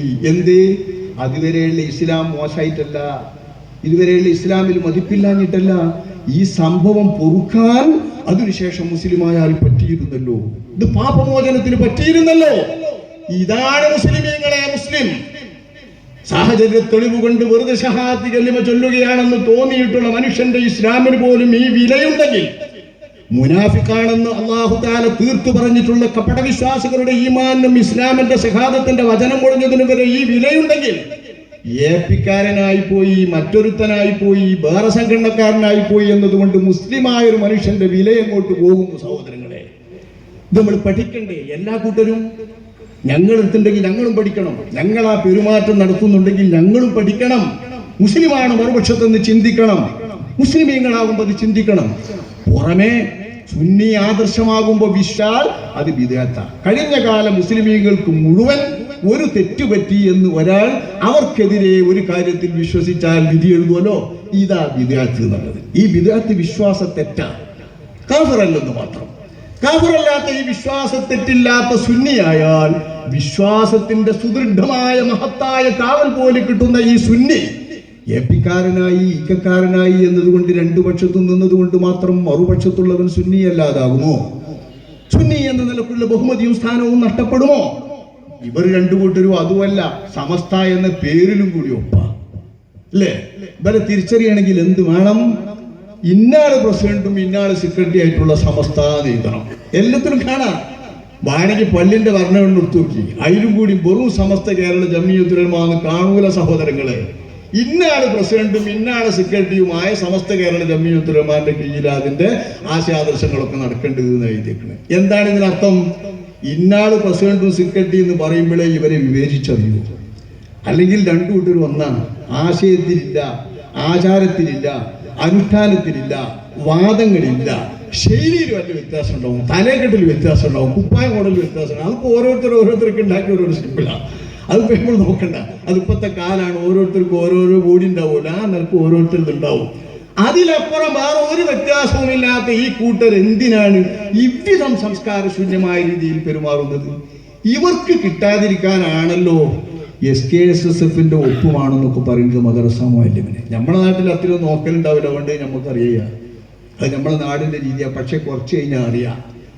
MSR ഉള്ള മുഅല്ലിമീങ്ങളെ മാത്രമേ മദ്രസയിൽ നിർത്താൻ പാടുള്ളൂ എന്ന് സമസ്ത പാസ്സാക്കുകയാണ്. MSR എന്ന് പറയുമ്പോൾ എന്താ? മുഅല്ലിം സർവീസ് രജിസ്റ്റർ. മുഅല്ലിമിന്റെ ജോലി, അയാൾ എത്ര കാലമായി ജോലി ചെയ്യുന്നു എന്നറിയാൻ അയാൾ ജോലി ചെയ്തിട്ടുള്ള വിവരങ്ങൾ രേഖപ്പെടുത്തുന്ന രേഖയാണ് MSR. ഇത് വാസ്തവത്തിൽ കൊടുക്കേണ്ടത് ആരാണ്? ആ മദ്രസ നടത്തുന്നവരല്ലേ കൊടുക്കേണ്ടത്. കോഴിക്കോട് നിന്ന് കൊടുക്കേണ്ടതല്ലല്ലോ ഇത്. ശരിക്ക് പണ്ടേ കൊടുക്കലുണ്ടല്ലോ, ആയിക്കോട്ടെ, പണ്ടേ കൊടുക്കലുണ്ട്, എന്നാലും കൊടുക്കേണ്ടത് മദ്രസ കമ്മിറ്റിയാണ്. നിങ്ങൾക്ക് സംവിധാനിക്കാൻ പറ്റും. പണ്ടേ ഇത് കേന്ദ്രത്തിൽ നിന്ന് കൊടുക്കാന്ന് വെച്ചതല്ലേ. ഇരിക്കട്ടെ, അങ്ങനെ വെച്ചാൽ തന്നെ ഇതുവരെ കുഴപ്പമില്ല. 60കൾ മുഴുവനേ MSR ഉണ്ടല്ലോ, ആയിക്കോട്ടെ. എന്നിട്ട് ആ MSR കൊണ്ടൊന്നും ഇതുവരെ ആരും കുഴങ്ങിയില്ലോ. എന്തേ കുഴങ്ങാതിരുന്നത്? ഇപ്പൊ എന്തുകൊണ്ടാണ് ആളുകൾ കുഴങ്ങിപ്പോയത്? ഈ കുഴക്കല്ലേ പ്രശ്നം. ഇതുവരെ വ്യവസ്ഥയില്ല. ഒരു സംഘടനയിൽപ്പെട്ട ആളാണെന്ന് എഴുതി ഒപ്പിട്ടിട്ട് ആ സംഘടനയുടെ ആളുകൾ എഴുതി കൊടുത്താല് ഇയാൾക്ക് സമസ്തയുടെ മദ്രസയിൽ പഠിപ്പിച്ച ആളാണെന്നല്ലേ MSR കിട്ടുള്ളൂ എന്നുള്ള ഒരു വ്യവസ്ഥ ഇക്കാലം അത്രയും ഉണ്ടായില്ല. ബഹുമാനപ്പെട്ട EK അബൂബക്കർ മുസ്ലിയാർ നയിച്ച കാലത്ത് അങ്ങനെ വ്യവസ്ഥ വെച്ചിട്ടില്ല. മുൻഗാമികളായ ആളുകളൊന്നും നയിച്ച കാലത്ത് അങ്ങനെ വ്യവസ്ഥ വെച്ചിട്ടില്ല. അവരൊക്കെ മരണപ്പെട്ടതിന്റെ ശേഷം അവരുടെ പേര് പറഞ്ഞു, വലുപ്പം പറഞ്ഞുകൊണ്ട് അവരുടെ പിൻഗാമിത്വ സംഘടന ആ പേക്കൂരാന്നും പറഞ്ഞിട്ട് നിങ്ങൾ ഓരോന്ന് പുതിയത് ഉണ്ടാക്കുക. അങ്ങനെ ഉണ്ടാക്കുന്നതൊക്കെയും നാശമില്ലാത്തതാണെന്ന് സമ്മതിക്കണമെന്നോ? ആരിഫീകൾ ഉണ്ടാക്കിയത് കൊണ്ട് ഇനിയൊരു പേവ് ഉണ്ടാക്കൂല എന്ന് പേവ് ഉണ്ടാക്കിയിട്ട് പറയല. ഈ പിഴവുണ്ടാക്കിയതാ തിരുത്തേണ്ടത്. പണ്ടുള്ളവരുടെ സംഘടനയ്ക്ക് പേവില്ലാതിരിക്കണമെങ്കിൽ അവർ പറഞ്ഞ രീതിയിൽ നടക്കണം. അവരുടെ കാലത്ത് ഈ വിവേചനമില്ല. ഇപ്പോഴത്തെ വിവേചനം ഞാൻ പറഞ്ഞുതരാം. MSR കിട്ടാൻ വേണ്ട എന്താണെന്നറിയോ? ഞാൻ വെറുതെ പറയുന്ന എല്ലാ സഹോദരങ്ങളെ ഇത് നോക്കി. MSR കിട്ടാൻ പ്രദേശത്തെ യൂണിറ്റ് SKSSFന്റെ മുമ്പിൽ സമർപ്പിക്കേണ്ട പ്രതിജ്ഞയാണ്. പ്രദേശത്തെ യൂണിറ്റ് SKSSFന്റെ മുമ്പിൽ പ്രവർത്തിക്കേണ്ടത് SYS അല്ല, വിദ്യാഭ്യാസ ബോർഡല്ല, ജംഇയ്യത്തുൽ ഉലമയല്ല. MSR വിദ്യാഭ്യാസ ബോർഡിന്റെ ഓഫീസിൽ നിന്ന് ഇവിടുത്തെ താഴത്തങ്ങാടി മദ്രസിലോ പൊങ്ങല്ലൂർ മദ്രസിലോ പഠിപ്പിക്കുന്ന അധ്യാപകനായി ഇത്ര കൊല്ലായി പഠിപ്പിക്കുന്നു എന്നതിന്റെ രേഖ കിട്ടാൻ ഇവിടുത്തെ SKSSFകാരന്റെ ഓഫീസിൽ നിന്ന് പ്രസിഡന്റും സെക്രട്ടറിയും ഒപ്പുവെച്ച് സീല് കൊടുക്കണം. ഇത് ഒരാൾക്ക് തന്നെ കൊടുക്കുള്ളൂ. അങ്ങനെയുള്ളവർക്ക് കൊടുക്കണം എന്നാ വ്യവസ്ഥ. ഈ വ്യവസ്ഥയിൽ ഞാനൊന്ന് വായിച്ചു തരാം. ഇന്ന സ്ഥലം നിധിയിലുണ്ട്. ഞാൻ ആ സ്ഥലം വായിക്കുന്നില്ല. ഒരിക്കലും വിഷമമുള്ളേക്കാർ ആ നാട്ടിലേക്ക്, ആ നാട്ടുകാർ ഒന്നിച്ച് പറയണ്ട ഒരു നാടാണ്. SKSSF സെക്രട്ടറി പ്രസിഡന്റ് ഉൾപ്പെടെയുള്ള കമ്മിറ്റിയിലേക്ക് ബോധിപ്പിക്കുന്നു. എന്നിട്ട് അധ്യാപകൻ പേരും ഇനീഷ്യലും എഴുതണം, വീട്ടുപേര് എഴുതണം, മൊബൈൽ നമ്പർ എഴുതണം, MSR നമ്പർ ഇപ്പം നിലവിലുള്ളത് എഴുതണം. ഇപ്പൊ നിലവിലെ MSR ഇത് മാറ്റണത് എന്തിനാ? ഇപ്പോഴുള്ള MSRൽ കുറേ APക്കാർ കടന്നുപിടിക്കണേ. ഒബിൽ എന്തെല്ലാം വ്യവസ്ഥ വെച്ചിട്ടോ ഓര് കുറെ കടന്നുപിടിക്കണം. ഒപ്പ് വാങ്ങിക്കൊണ്ടിരാൻ മനസ്സിന് കിട്ടുമല്ലോ. അപ്പൊ വ്യാജമായി സീല് വെച്ചിട്ടാണ്, വ്യാജമായി മറ്റേ വെച്ചിട്ടാണ്. അതുകൊണ്ട് ഓരൊക്കെ പുറത്താക്കണം എന്നാണ് ഇതിന്റെ തീരുമാനം. ആ തീരുമാനപ്രകാരം എടുത്ത എന്താണെന്നറിയോ, നമ്മളെ മോഡി നോട്ട് മാറ്റിയ മാതിരി 1500 നോട്ട് കള്ളനോട്ട് വന്നു എന്ന് പറഞ്ഞു കണ്ട് ഒറ്റയടിക്കണം മാറ്റിയില്ലേ. അപ്പൊ മൂപ്പരുള്ള നോട്ട് കൊണ്ടേ കൊടുക്കാനെങ്കിലും സമയം തന്നില്ല. കുറേ സമയവും ദിവസവും അല്ല, എത്രയും ദിവസത്തിനുള്ളിൽ മാറ്റാന്. ഇവരതുമില്ല. ഇവര് മാറ്റം ഒറ്റയടിക്ക് ചെയ്തിട്ടില്ല. അവിടെ തിരിച്ചുകൊണ്ടേ കൊടുക്കണ്ട, ഓഫീസ് കൊണ്ടേ കൊടുക്കണ്ട. നിലവിലുള്ള MSRന്റെ നമ്പർ ഇതിൽ എഴുതിയാൽ മതി. പുതുക്കണിയിൽ ഞങ്ങൾ ചെയ്തിട്ടുണ്ട്. നിലവിലുള്ള ആ രേഖക്ക് ഒരു വിലയില്ല. പുതിയത് പുതുക്കുകയാണ്. ആ പുതുക്കാനുള്ള വ്യവസ്ഥയാണ് APക്കാർ കടന്നുകൂടാതിരിക്കാൻ. ഞാൻ വായിക്കാം. ഇയാൾ എഴുതി കഴിഞ്ഞ ശേഷം മേൽ പ്രസ്താവിച്ച ആളെ പേരെഴുതിയിട്ട് എന്ന ഞാൻ ബഹുമാനപ്പെട്ട ആനക്കര C കോയക്കുട്ടി മുസ്ലിഹാർ പ്രസിഡന്റും ചെറുശ്ശേരി സൈനുദ്ദീൻ മുസ്ലിയാർ ജനറൽ സെക്രട്ടറിയുമായുള്ള സമസ്തയാണ് യഥാർത്ഥ സമസ്ത എന്നും അതിൽ പൂർണ്ണമായും വിശ്വാസമുള്ള വ്യക്തിയാണ് ഞാൻ എന്നും ഒരു കാരണവശാലും വ്യാജ AP സമസ്തയിലോ സംസ്ഥാനയിലോ എന്റെ ഒരു നിലക്കുമുള്ള സഹകരണമോ പ്രവർത്തനമോ യൂണിറ്റ് തലത്തിലോ അല്ലാതെയോ ഉണ്ടാവുകയില്ലെന്നും യഥാർത്ഥ സമസ്തക്കും കീഴ്ഘടകങ്ങൾക്കും മനസ്സാ വാചാ കർമ്മണ എന്റെ എല്ലാവിധ സഹകരണങ്ങളും പ്രവർത്തനങ്ങളും ഉണ്ടാകുമെന്നും ഇതിന് വിരുദ്ധമായി വല്ലതും എന്നിൽ നിന്നും കണ്ടാൽ യൂണിറ്റ് കമ്മിറ്റിക്ക് സമസ്ത ഓഫീസുമായി ബന്ധപ്പെട്ട് എന്റെ MSR കട്ടാക്കാനും ഞാൻ ജോലി ചെയ്യുന്ന നാട്ടിലെ കമ്മിറ്റിയിൽ എന്റെ കപടമുഖം വെളിപ്പെടുത്താനും എനിക്കു സമ്മതമാണ് എന്ന് അയാളുടെ പേര്, ജോലി ചെയ്യുന്ന മദ്രസയുടെ പേര്, അതിന്റെ രജിസ്റ്റർ നമ്പർ, പ്രസിഡന്റിന്റെ പേര്, ഫോൺ നമ്പർ, ജനറൽ സെക്രട്ടറിയുടെ പേര്, ഫോൺ നമ്പർ ഇത് കുറിച്ചിട്ട് കൊടുക്കണം SKSSF.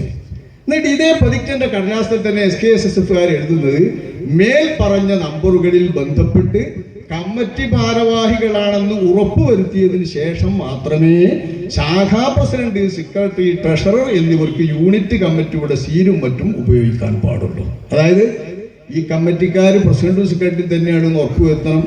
ഇനിയും വ്യാജമായി സീലുണ്ടാക്കി കൊണ്ടുവന്ന് കടന്നുകൂടാൻ അനുവദിക്കരുത്. ഇത് ഉറപ്പുവരുത്തണം. ഇത് ഉറപ്പുവരുത്തിയിട്ട് സംസ്ഥാനക്കാരനാകരുത്, APക്കാരനാകരുത് എന്ന് ഉറപ്പുവരുത്തിയാലേ അയാൾ മുഅല്ലിം സർവീസ് രജിസ്റ്റർ മുദർസയിൽ പഠിപ്പിച്ചതിന്റെ രേഖ കൊടുക്കുള്ളൂ. പിന്നെ നിയമോ ഈ രേഖ ഉള്ളവനെ സമസ്തന്റെ മദ്രസയിൽ പഠിപ്പിക്കാൻ പാടുള്ളൂ, അല്ലാത്തവരെ പുറത്താക്കണം. അല്ലാത്തവർക്ക് ഔദ്യോഗിക രേഖയില്ല. അപ്പം വെള്ളം കൂടി മുട്ടിച്ചണം തന്നെ, കഞ്ഞുടി മുട്ടിച്ചണം തന്നെ. പാവപ്പെട്ട മുഅല്ലിമീങ്ങൾ തിന്നാൻ ഒരു ബജ്ജി, ചെറിയൊരു ബജ്ജിയേ ഉള്ളൂ. അത് കഴിഞ്ഞിട്ടേക്ക് വല്ല ഓട്ടോറിക്ഷ ഓട്ടണം, വല്ല വീടിലും പോയി നിൽക്കണം മുഅല്ലിമീങ്ങൾ. ഈ മുഅല്ലിമീങ്ങളുടെ കഞ്ഞുകൂടി മുട്ടിച്ചാൽ തന്നെ ഇടപാട്. ഇതൊരു സംഘടനാവൽക്കരണമല്ലേ? ഇങ്ങനെ നമ്മൾ പണ്ട് കേട്ടോ? നിങ്ങൾ പറയപ്പെടുന്ന മഹാന്മാരായ പണ്ഡിതന്മാരുടെ കാലത്ത് കേട്ടോ? ഇപ്പൊ ആനക്കോര C കോയക്കുട്ടി മുസ്ലിയാരും ചെറുശ്ശേരി സൈനുദ്ദീൻ മുസ്ലിയാരും ഇപ്പൊ മരിച്ചു, രണ്ടാളും മരിച്ചു. ഈ സ്ഥാനം മാറ്റണം, പുതിയൊരു പ്രസിഡന്റും സെക്രട്ടറിയും കൊടുക്കണം. ഞാൻ കഴിഞ്ഞാൽ പിന്നൊരു കൂട്ടർ വരും, അപ്പോൾ ഓരോ പേരും സെക്രട്ടറിയും കൊടുക്കണം. ഇങ്ങനെ സമസ്തനെ തിരിച്ചറിയുള്ളൂ. ഇങ്ങനെ കാലാകാലം തിരിച്ചറിഞ്ഞ് MSR പുതുക്കി പുതുക്കി പുതുക്കി പുതുക്കി പുതുക്കി അക്കാലത്തുള്ള എതിരാളികൾക്ക് മുഴുവൻ തങ്ങളുടെ വിദ്യാഭ്യാസ ബോർഡിന്റെ സിലബസ് പഠിപ്പിക്കുന്നു എന്നതുകൊണ്ട് മാത്രം നാട്ടുകാർക്ക് ജോലി ഏൽപ്പിച്ചു കൊടുക്കൂല എന്ന് പറയാൻ ഈ മദ്രസ നാട്ടുകാരുടേതോ സമസ്തയുടേതോ? ഇത് മാത്രമേ ഞങ്ങൾ ചോദിക്കുന്നുള്ളൂ. ഇത് ഞങ്ങൾ നാട്ടുകാരെ ബോധ്യപ്പെടുത്തണം. ഇത് ഞങ്ങൾ സംസാരിച്ചു, പ്രസംഗിച്ചു, എഴുതി, പലയിടത്തും എഴുതി. പൊതുപ്രസംഗം നടത്തിയിട്ടില്ല. പലയിടത്തും സംസാരിച്ചു, ബന്ധപ്പെട്ടവരുമായി പല രീതിയിൽ ഞങ്ങൾ ബന്ധപ്പെട്ടു, ദൂതന്മാരയച്ചു, പല നിലക്കും ബന്ധപ്പെട്ടു. അങ്ങനെയൊക്കെ കൈകാര്യം ചെയ്തിട്ട് രഹസ്യമായിട്ടൊന്നും കാര്യം നടക്കാത്തത് കൊണ്ട് ഇത് ജനങ്ങളുടെ മുമ്പിൽ വെക്കുകയാണെന്ന് ഒരു കൊല്ലമായി ഞങ്ങൾ ആലോചിച്ചിട്ടാണ് അറച്ചറച്ച് രംഗത്ത് വന്നിരിക്കുന്നത്. കാരണം ഭവിഷ്യത്തുകളെ കുറിച്ച് ഞങ്ങൾക്ക് ആലോചനയുണ്ട്, ഞങ്ങളുടെ നേതാക്കൾക്ക് ആലോചനയുണ്ട്. എല്ലാം ആലോചിച്ചിട്ട് വരുന്നത് വരട്ടെ. ഇനി ഈ അനീതിക്കെതിരെ ശബ്ദം നിശബ്ദമായി പാലിച്ചതിന്റെ ആ അക്ഷന്തവ്യമായ മൗനത്തിന്റെ കുറ്റം ഒരു ജംഇയ്യത്തുൽ നമുക്കുണ്ടാകാൻ പാടില്ല എന്ന് മനസ്സിലാക്കിക്കൊണ്ട് ഉത്തരവാദിത്ത ബോധത്തോടുകൂടെ തന്നെയാണ് എൻ്റെ സഹോദരങ്ങളെ ഈ വസ്തുതകൾ വിവരിക്കുന്നത്. ഇത് ഈ ഒരു കഥ മാത്രമല്ല. റേഞ്ചിന്റെ പേരിൽ ഒരു റേഞ്ചിൽ പ്രവർത്തിക്കുന്ന അംഗമായിക്കൊണ്ട് ഒരു റേഞ്ച് യോഗത്തിൽ ഒരു അധ്യാപകന് പങ്കെടുക്കണമെങ്കിൽ അയാൾക്ക് റേഞ്ചിന്റെ അംഗത്വം വേണം. നിങ്ങൾ അധ്യാപകരോട് ചോദിച്ച് മനസ്സിലാക്കി ശരിയല്ലേ എന്ന്. ഞങ്ങളെ മദർസയിൽ ഞങ്ങൾ പറയുന്നതാണ് ഇബൽക്ക് എന്താ ചെയ്തത്, അതിനെളുപ്പമാണ്. അത് മറ്റേ ചോദ്യമുള്ളൂ. അത് BJP-കാരൻ്റെ ചോദ്യമാണ്. ആ ചോദ്യമല്ല നമ്മൾ പഠിക്കേണ്ട ചോദ്യം. സമസ്തന്റെ മദ്രസയല്ലല്ലോ, നാട്ടുകാരെ മദ്രസയല്ലേ. നാട്ടുകാരെ മദ്രസയിൽ, നാട്ടുകാരെ പള്ളിയിൽ, നാട്ടുകാർ നടത്തുന്ന, നാട്ടുകാർ ചെലവ് കൊടുക്കുന്ന, നാട്ടുകാർ ശമ്പളം കൊടുക്കുന്ന, നാട്ടുകാർ ബിൽഡിംഗ് ഉണ്ടാക്കിയ മദ്രസ പള്ളി ഇപ്പൊ നാട്ടുകാർക്കില്ല. സമസ്തക്കാർ മദ്രസയിലെ അധ്യാപകന്റെ ലീവ് വരെ ഓലിൻ്റെ എഴുതി കൊടുക്കുക. ഇത്ര ദിവസം ലീവ്, മധ്യവേനൽ അവധിന്റെ ലീവ്, ഇന്നാൾ മരിച്ചതിന്റെ ലീവ്, മറ്റിന്റെ ലീവ്. നാട്ടുകാർക്ക് ഇഷ്ടമുണ്ടെങ്കിൽ നാട്ടുകാർ കൊടുക്കലല്ലേ സാധാരണ. നാട്ടുകാരല്ലേ വിദ്യാഭ്യാസ ബോർഡിന്റെ വകയിൽ നിയമം. വിദ്യാഭ്യാസ ബോർഡുകൾ മാർഗനിർദ്ദേശം എന്നുള്ള ഞങ്ങൾക്ക് ചിലപ്പോൾ ചില ഒഴിവുകളൊക്കെ കൊല്ലത്തിൽ ഇത്ര കൊടുക്കണം, എന്തൊക്കെ ഒഴിവ് ഇത്ര നോക്കൊരു മാർഗനിർദ്ദേശം കൊടുക്കും. ഇത് ഞങ്ങൾ വിദ്യാഭ്യാസ ബോർഡൊക്കെ ചെയ്യാറുണ്ട്. പക്ഷെ നിയമമല്ലാതെ അങ്ങനെ കൊടുത്തിട്ടില്ലെങ്കിൽ കേസെടുക്കാൻ കഴിയില്ല. ഇവിടെ നമ്മൾ അങ്ങനെയല്ല, നിയമമാക്കിയിട്ട് ഇതൊക്കെ ഞങ്ങൾ നിയമമാക്കുന്നു. ഒരു സർക്കാരിന്റെ ഉദ്യോഗം നിർവഹിക്കുകയാണ് സമസ്ത കേരള ഇസ്ലാം മത വിദ്യാഭ്യാസ ബോർഡ്. ഇതിനോ SKSSFന്റെ കുട്ടികളെ ഏൽപ്പിച്ചിരിക്കുന്നു. ഇത് പറയുമ്പോൾ ഈ കുട്ടികളെ സംഘടനയെ ഏൽപ്പിച്ചാൽ വിവേകശൂന്യരായ കുട്ടികൾ ഉണ്ടാവില്ലേ? ഒക്കെ നല്ലപോലെ തന്നെ ഇക്കാര്യം ശരിയാണ്. എല്ലാ വിനയമുള്ള കുട്ടികളായിരിക്കും SKSF അല്ലേ, സമസ്തന്റെ കീഴ നല്ല കുട്ടികളാണ്. നമ്മുടെ നാട്ടിലൊക്കെ ഉള്ള നല്ല ഭക്തിയുള്ള കുട്ടികളാണ് ശരി. പക്ഷെ ഒരു മുപ്പിന് കൂട്ടലുണ്ടാവില്ലേ ആർക്കെങ്കിലുമൊക്കെ? ആരെങ്കിലും അങ്ങനെ വിളിച്ചമ കയറ്റിയിട്ടൊന്ന് കയറ്റിയാൽ ചില കുട്ടിയൊക്കെ ഒരു ഇതുണ്ടാവില്ല. അങ്ങനെ വല്ല വേണ്ടാത്തരങ്ങളും ചെയ്യാൻ നമ്മൾ അവസരം കൊടുക്കാൻ പാടുണ്ടോ? അതല്ല ഇപ്പൊ ഈ അഹമ്മദ് സാഹിബിനെ കൂക്കിയത്, അപ്പുറത്ത് തോണ്ടിയതൊക്കെ. ഇതൊക്കെ അവിവേകം ചിലർ ചെയ്തതല്ലേ, എല്ലാവരും ചെയ്തിട്ടില്ല. ഉത്തരവാദപ്പെട്ടവർ അതിനൊരിക്കലും ഉത്തരവാദികളല്ല. നമ്മൾ അവരൊന്നും പറയുന്നില്ല, കുട്ടികൾ ചെയ്യാ. പക്ഷെ കുട്ടികൾ ചെയ്യുന്ന ഒരു സംസ്കാരത്തിലേക്ക് നമ്മൾ കുട്ടികളെ ഒരിക്കലും വലിച്ചിടക്കരുത്. അതിനവർക്ക് അവസരം കൊടുക്കരുത്, അവരെ കാര്യക്കാരാക്കരുത്. അള്ളാഹുവിന്റെ റസൂലിനെ കാവലിൽ തേടിയിട്ടുണ്ട്. അല്ലാഹുമ്മ ഇന്നി അഊദു ബിക മിൻ റഅസി സിദ്ദീൻ വ ഇംറതി സിബിയാൻ. പടച്ചോനെ 60ന്റെ തല, ഹിജ്റ 60ന്റെ തലയിൽ ഞാൻ നിൽക്കരുതേ, ഞാൻ ഉണ്ടാകരുതേ. കുട്ടികൾ ഭരണാധികാരത്തിൽ കാര്യക്കാരായി വരുന്ന കാലമാണത്. മുഹമ്മദ് മുസ്തഫ തങ്ങൾ കാവലിനെ തേടിയത് വകതിരിവുള്ളവരായ കുട്ടികൾ അധികാരം വാഴുമ്പോൾ ഉണ്ടാകുന്ന ചപലത ഈ സമൂഹത്തിന് ബാധിക്കരുത് എന്ന് കരുതിക്കൊണ്ടാണ്. അത് നമ്മൾ ശ്രദ്ധിക്കേണ്ടേ. കുട്ടികളെ പറഞ്ഞിട്ട് പറയല്ലോ, ഓരെ നിയന്ത്രിക്കുന്നവർ നിയന്ത്രിക്കണം. ആ രീതിയിലുള്ള നിയന്ത്രണം അവരിൽ നിന്ന് വിട്ടുപോകുന്നു എന്ന് തോന്നിയപ്പോൾ ഇതേ രീതിയിലുള്ള സംഘടനാ പ്രവർത്തകർക്ക് മാത്രമേ റേഞ്ചിൽ അംഗത്വം കിട്ടുള്ളൂ. റേഞ്ചിൽ അംഗത്വം കിട്ടാൻ എന്ത് വേണമെന്ന് അറിയുന്നത്? 2 ഒപ്പ് വേണം. 2 ഒപ്പ്. ഏത് റേഞ്ചാന്ന് വെച്ചാൽ ആ റേഞ്ചിലെ ആൾക്കാർ ഇയാൾ സമസ്തന്റെ വിരോധി അല്ല, പ്രവർത്തകൻ തന്നെയാണ് എന്ന് എഴുതി കൊടുക്കണം. പുറമെ ഇയാളെ നാട്ടിൽ സ്വദേശി റേഞ്ച് മറ്റേ എന്ത് റേഞ്ചൊക്കെ അതിൽ റേഞ്ച്, വിദേശ റേഞ്ച് വരും, അള്ളാഹുവാലം. സ്വദേശി റേഞ്ച്, വിദേശി റേഞ്ച്, ഇങ്ങനെയൊക്കെ ഈ റേഞ്ചിന്റെ ഒക്കെ ഒപ്പിട്ടണം. എന്തിനാണിത്? ഇയാൾക്ക് ക്ഷേമനിധി എന്ന് വല്ലതും കിട്ടാൻ.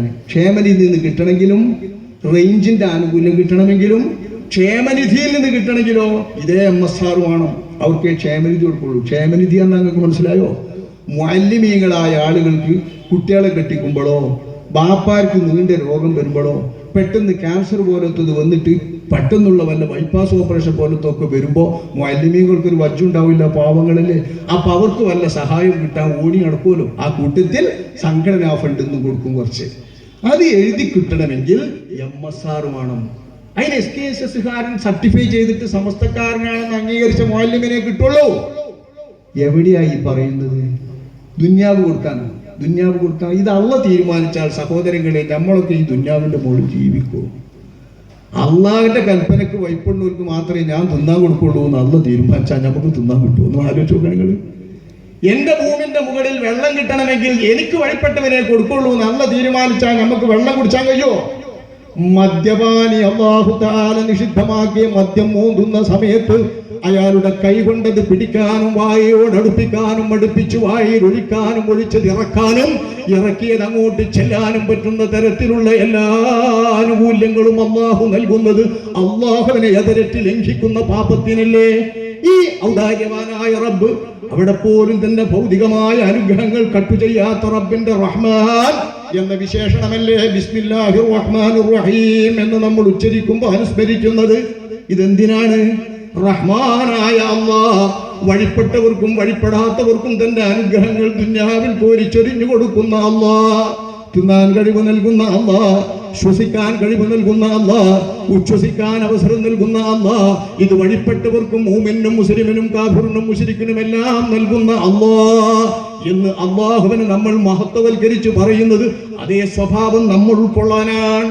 ദുന്യാവിലെ കാര്യം ചെയ്യുമ്പോൾ അവിടെ മുസ്ലിമോ എന്ന് നോക്കണ്ട. ഫണ്ടിന്റെ നിയമം നോക്കുമ്പോഴേ നോക്കണ്ടി. നിയമവിരുദ്ധമാകരുതെന്ന് മാത്രമേ ഉള്ളൂ. ഇവിടെ ശറയിന്റെ നിയമമല്ല, എഴുതുണ്ടാക്കണ നിയമ. സംഘടനാ പ്രവർത്തകന് മാത്രമേ ഇത് കൊടുത്തുള്ളൂ. ഇതിനു വേണ്ടി പിരിക്കുന്നത് ചിന്തിക്കണം. നാട്ടുകാരിൽ നിന്നൊക്കെ പിരിക്കും, മദ്രസിലെ കുട്ടികളിൽ നിന്ന് നമ്മളെ എല്ലാ മക്കളിൽ നിന്നും പിരിക്കും. സ്റ്റാമ്പ് ഉണ്ടല്ലോ, മുഅല്ലിം ക്ഷേമത്തിൽ 15 റുപ്യ സ്റ്റാമ്പ്. ഈ 15 റുപ്യ കൊല്ലം എല്ലാ കുട്ടികളിൽ നിന്നും മാറ്റിയാൽ എത്ര കോടി കിട്ടും? ഈ 15 റുപ്യ വാങ്ങുന്നത് എല്ലാവരുടെ കുട്ടികളും കൊടുക്കണം. പഠിക്കുന്ന എല്ലാവരുടെ കുട്ടികളും. എൻ്റെ കുട്ടി സമസ്തന്റെ മദ്രസയിൽ അടുത്താണെങ്കിൽ എവിടെ പഠിച്ചൂലേ, അത് കൊടുക്കട്ടെ, പ്രശ്നമൊന്നുമില്ല. ഈ കൊടുക്കുന്ന മുഅല്ലിം ക്ഷേമനിധി ഇങ്ങനെ വിവേചനമില്ലാതെ വാങ്ങുന്ന മുഅല്ലിം ഏപ്പിക്കാരനാണ് എങ്ങനെയെങ്കിലും കാര്യപ്പറ്റി മുഅല്ലിമെങ്കിൽ അയാളെ ഒരു ദിവസത്തെ ശമ്പളവും കൊടുക്കണം. ഇതില് നിർബന്ധ, അത് കൊടുത്തേ പറ്റൂ. എന്നാലേ പല ആനുകൂല്യം കിട്ടുള്ളൂ എന്ന് പറയുമ്പോൾ നിർബന്ധിതമായി കൊടുക്കും. നിയമമൊന്നും പറഞ്ഞിട്ടില്ല, അടിച്ചോട്ടില്ല, കത്ത് കൊടുത്തിട്ടില്ല എന്നുകൊണ്ട് കാര്യമായോ? ഇത് ഉണ്ടെങ്കിലേ അംഗത്വം കിട്ടുള്ളൂ എന്ന് പറയുമ്പോൾ കൊടുക്കൂലേ? ഇത് നിർബന്ധിതനായി കൊടുക്കല്ലേ? ഇതേ ഏപ്പിക്കാരിൽ നിന്നും സംസ്ഥാനക്കാരിൽ നിന്നും മുഅല്ലിം ക്ഷേമനിധിയിലേക്ക് ഫണ്ട് വാങ്ങിയിരിക്കെ ആ ഫണ്ടിൽ നിന്ന് കൊല്ലം കൊടുത്തിട്ടുള്ള ഈ മുഅല്ലിമിനെ അയാളുടെ ജീവിതാവസാന കാലത്ത് ഒരു ബൈപ്പാസ് ഓപ്പറേഷന് തൽക്കാലം സംഖ്യ വേണമെന്ന് പറഞ്ഞ് സമസ്തയിലേക്ക് എഴുതിയാൽ അയാൾ സംസ്ഥാനക്കാരനാണ്, അല്ലെങ്കിൽ ഏപ്പിക്കാരനാണ്.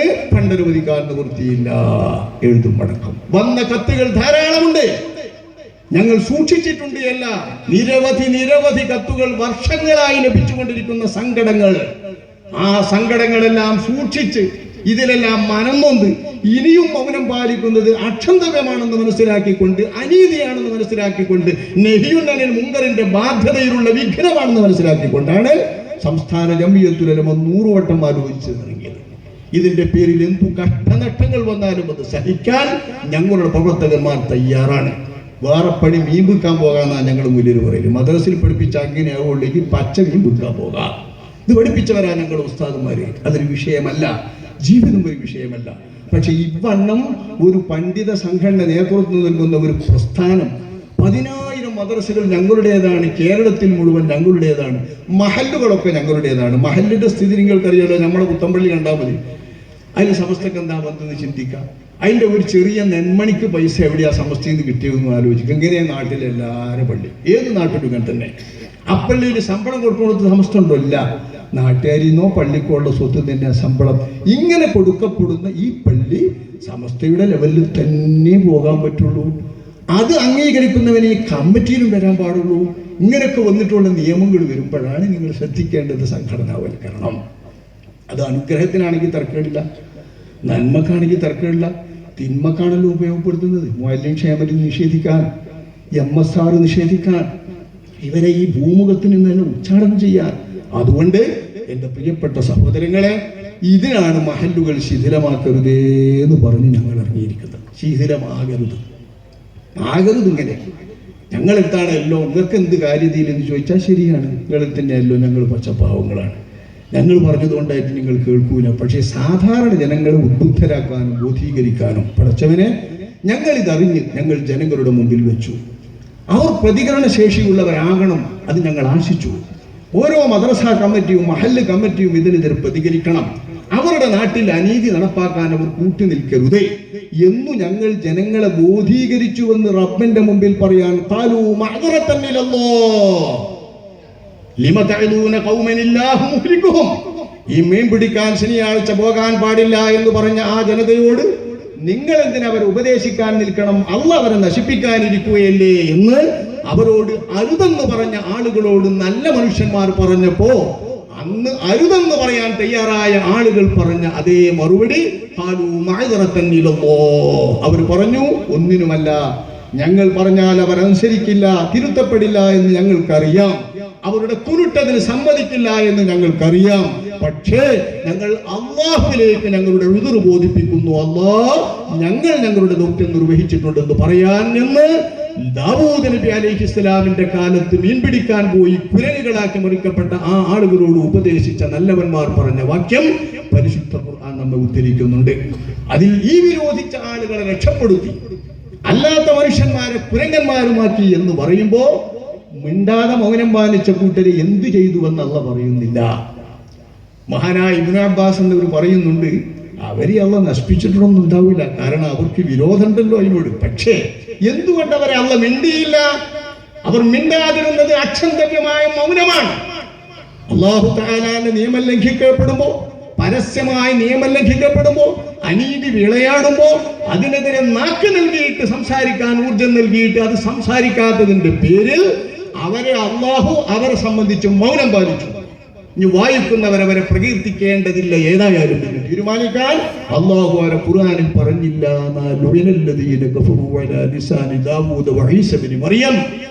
ذلك بما عصوا وكانوا يعتدون كانوا لا يتناهون عن منكر فعلوا لبئس ما كانوا يفعلون എന്ന് തുടങ്ങുന്ന ആയത്തിൽ അല്ലാഹു തആല പറഞ്ഞത്.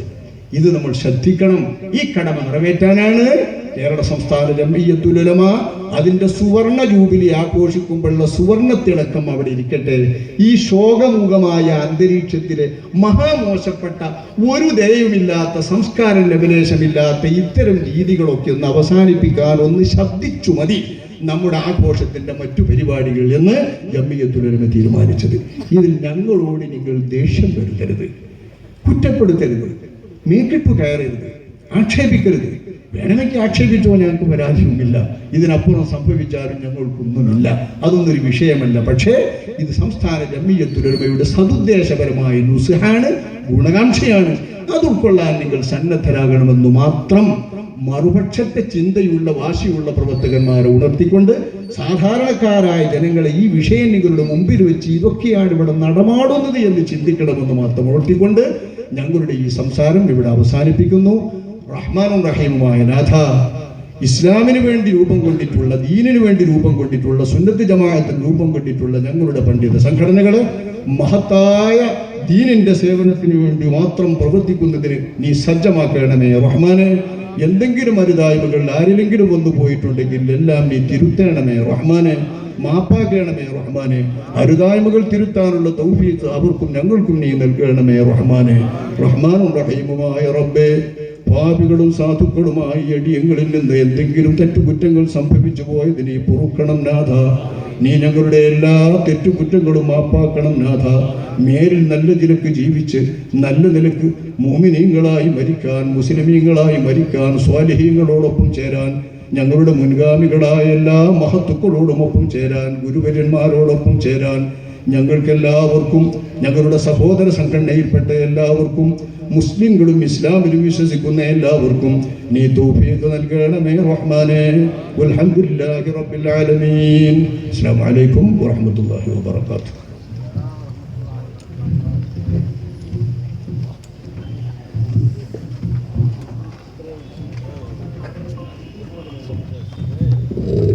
പ്രിയമുള്ളവരെ, നമ്മുടെ പരിപാടിയുടെ അവസാനിക്കുകയാണ്. നമ്മോട് സംസാരിച്ച ബഹുവന്ദരായ മൗലാന അവറുകൾക്കും ഈ പരിപാടിയുടെ അധ്യക്ഷ സ്ഥാനം വഹിച്ച ജാമിയ മുദ്ദരിസ് ബഹുമാനപ്പെട്ട മുഹമ്മദ് അലി മൗലവി അവറുകൾക്കും ഈ പരിപാടി ഉദ്ഘാടനം ചെയ്ത ബഹുമാനപ്പെട്ട ഹാഷിം അഫ്രഖൻ അവറുകൾക്കും ഈ SYF ജില്ലാ സെക്രട്ടറി നമ്മോട് സംസാരിച്ച ഷംസുദ്ദീൻ വഹാബി അവർക്കും മറ്റ് നമ്മോട് സംസാരിച്ച എല്ലാ മാന്യദേഹങ്ങൾക്കും നന്ദി അറിയിക്കുന്നു.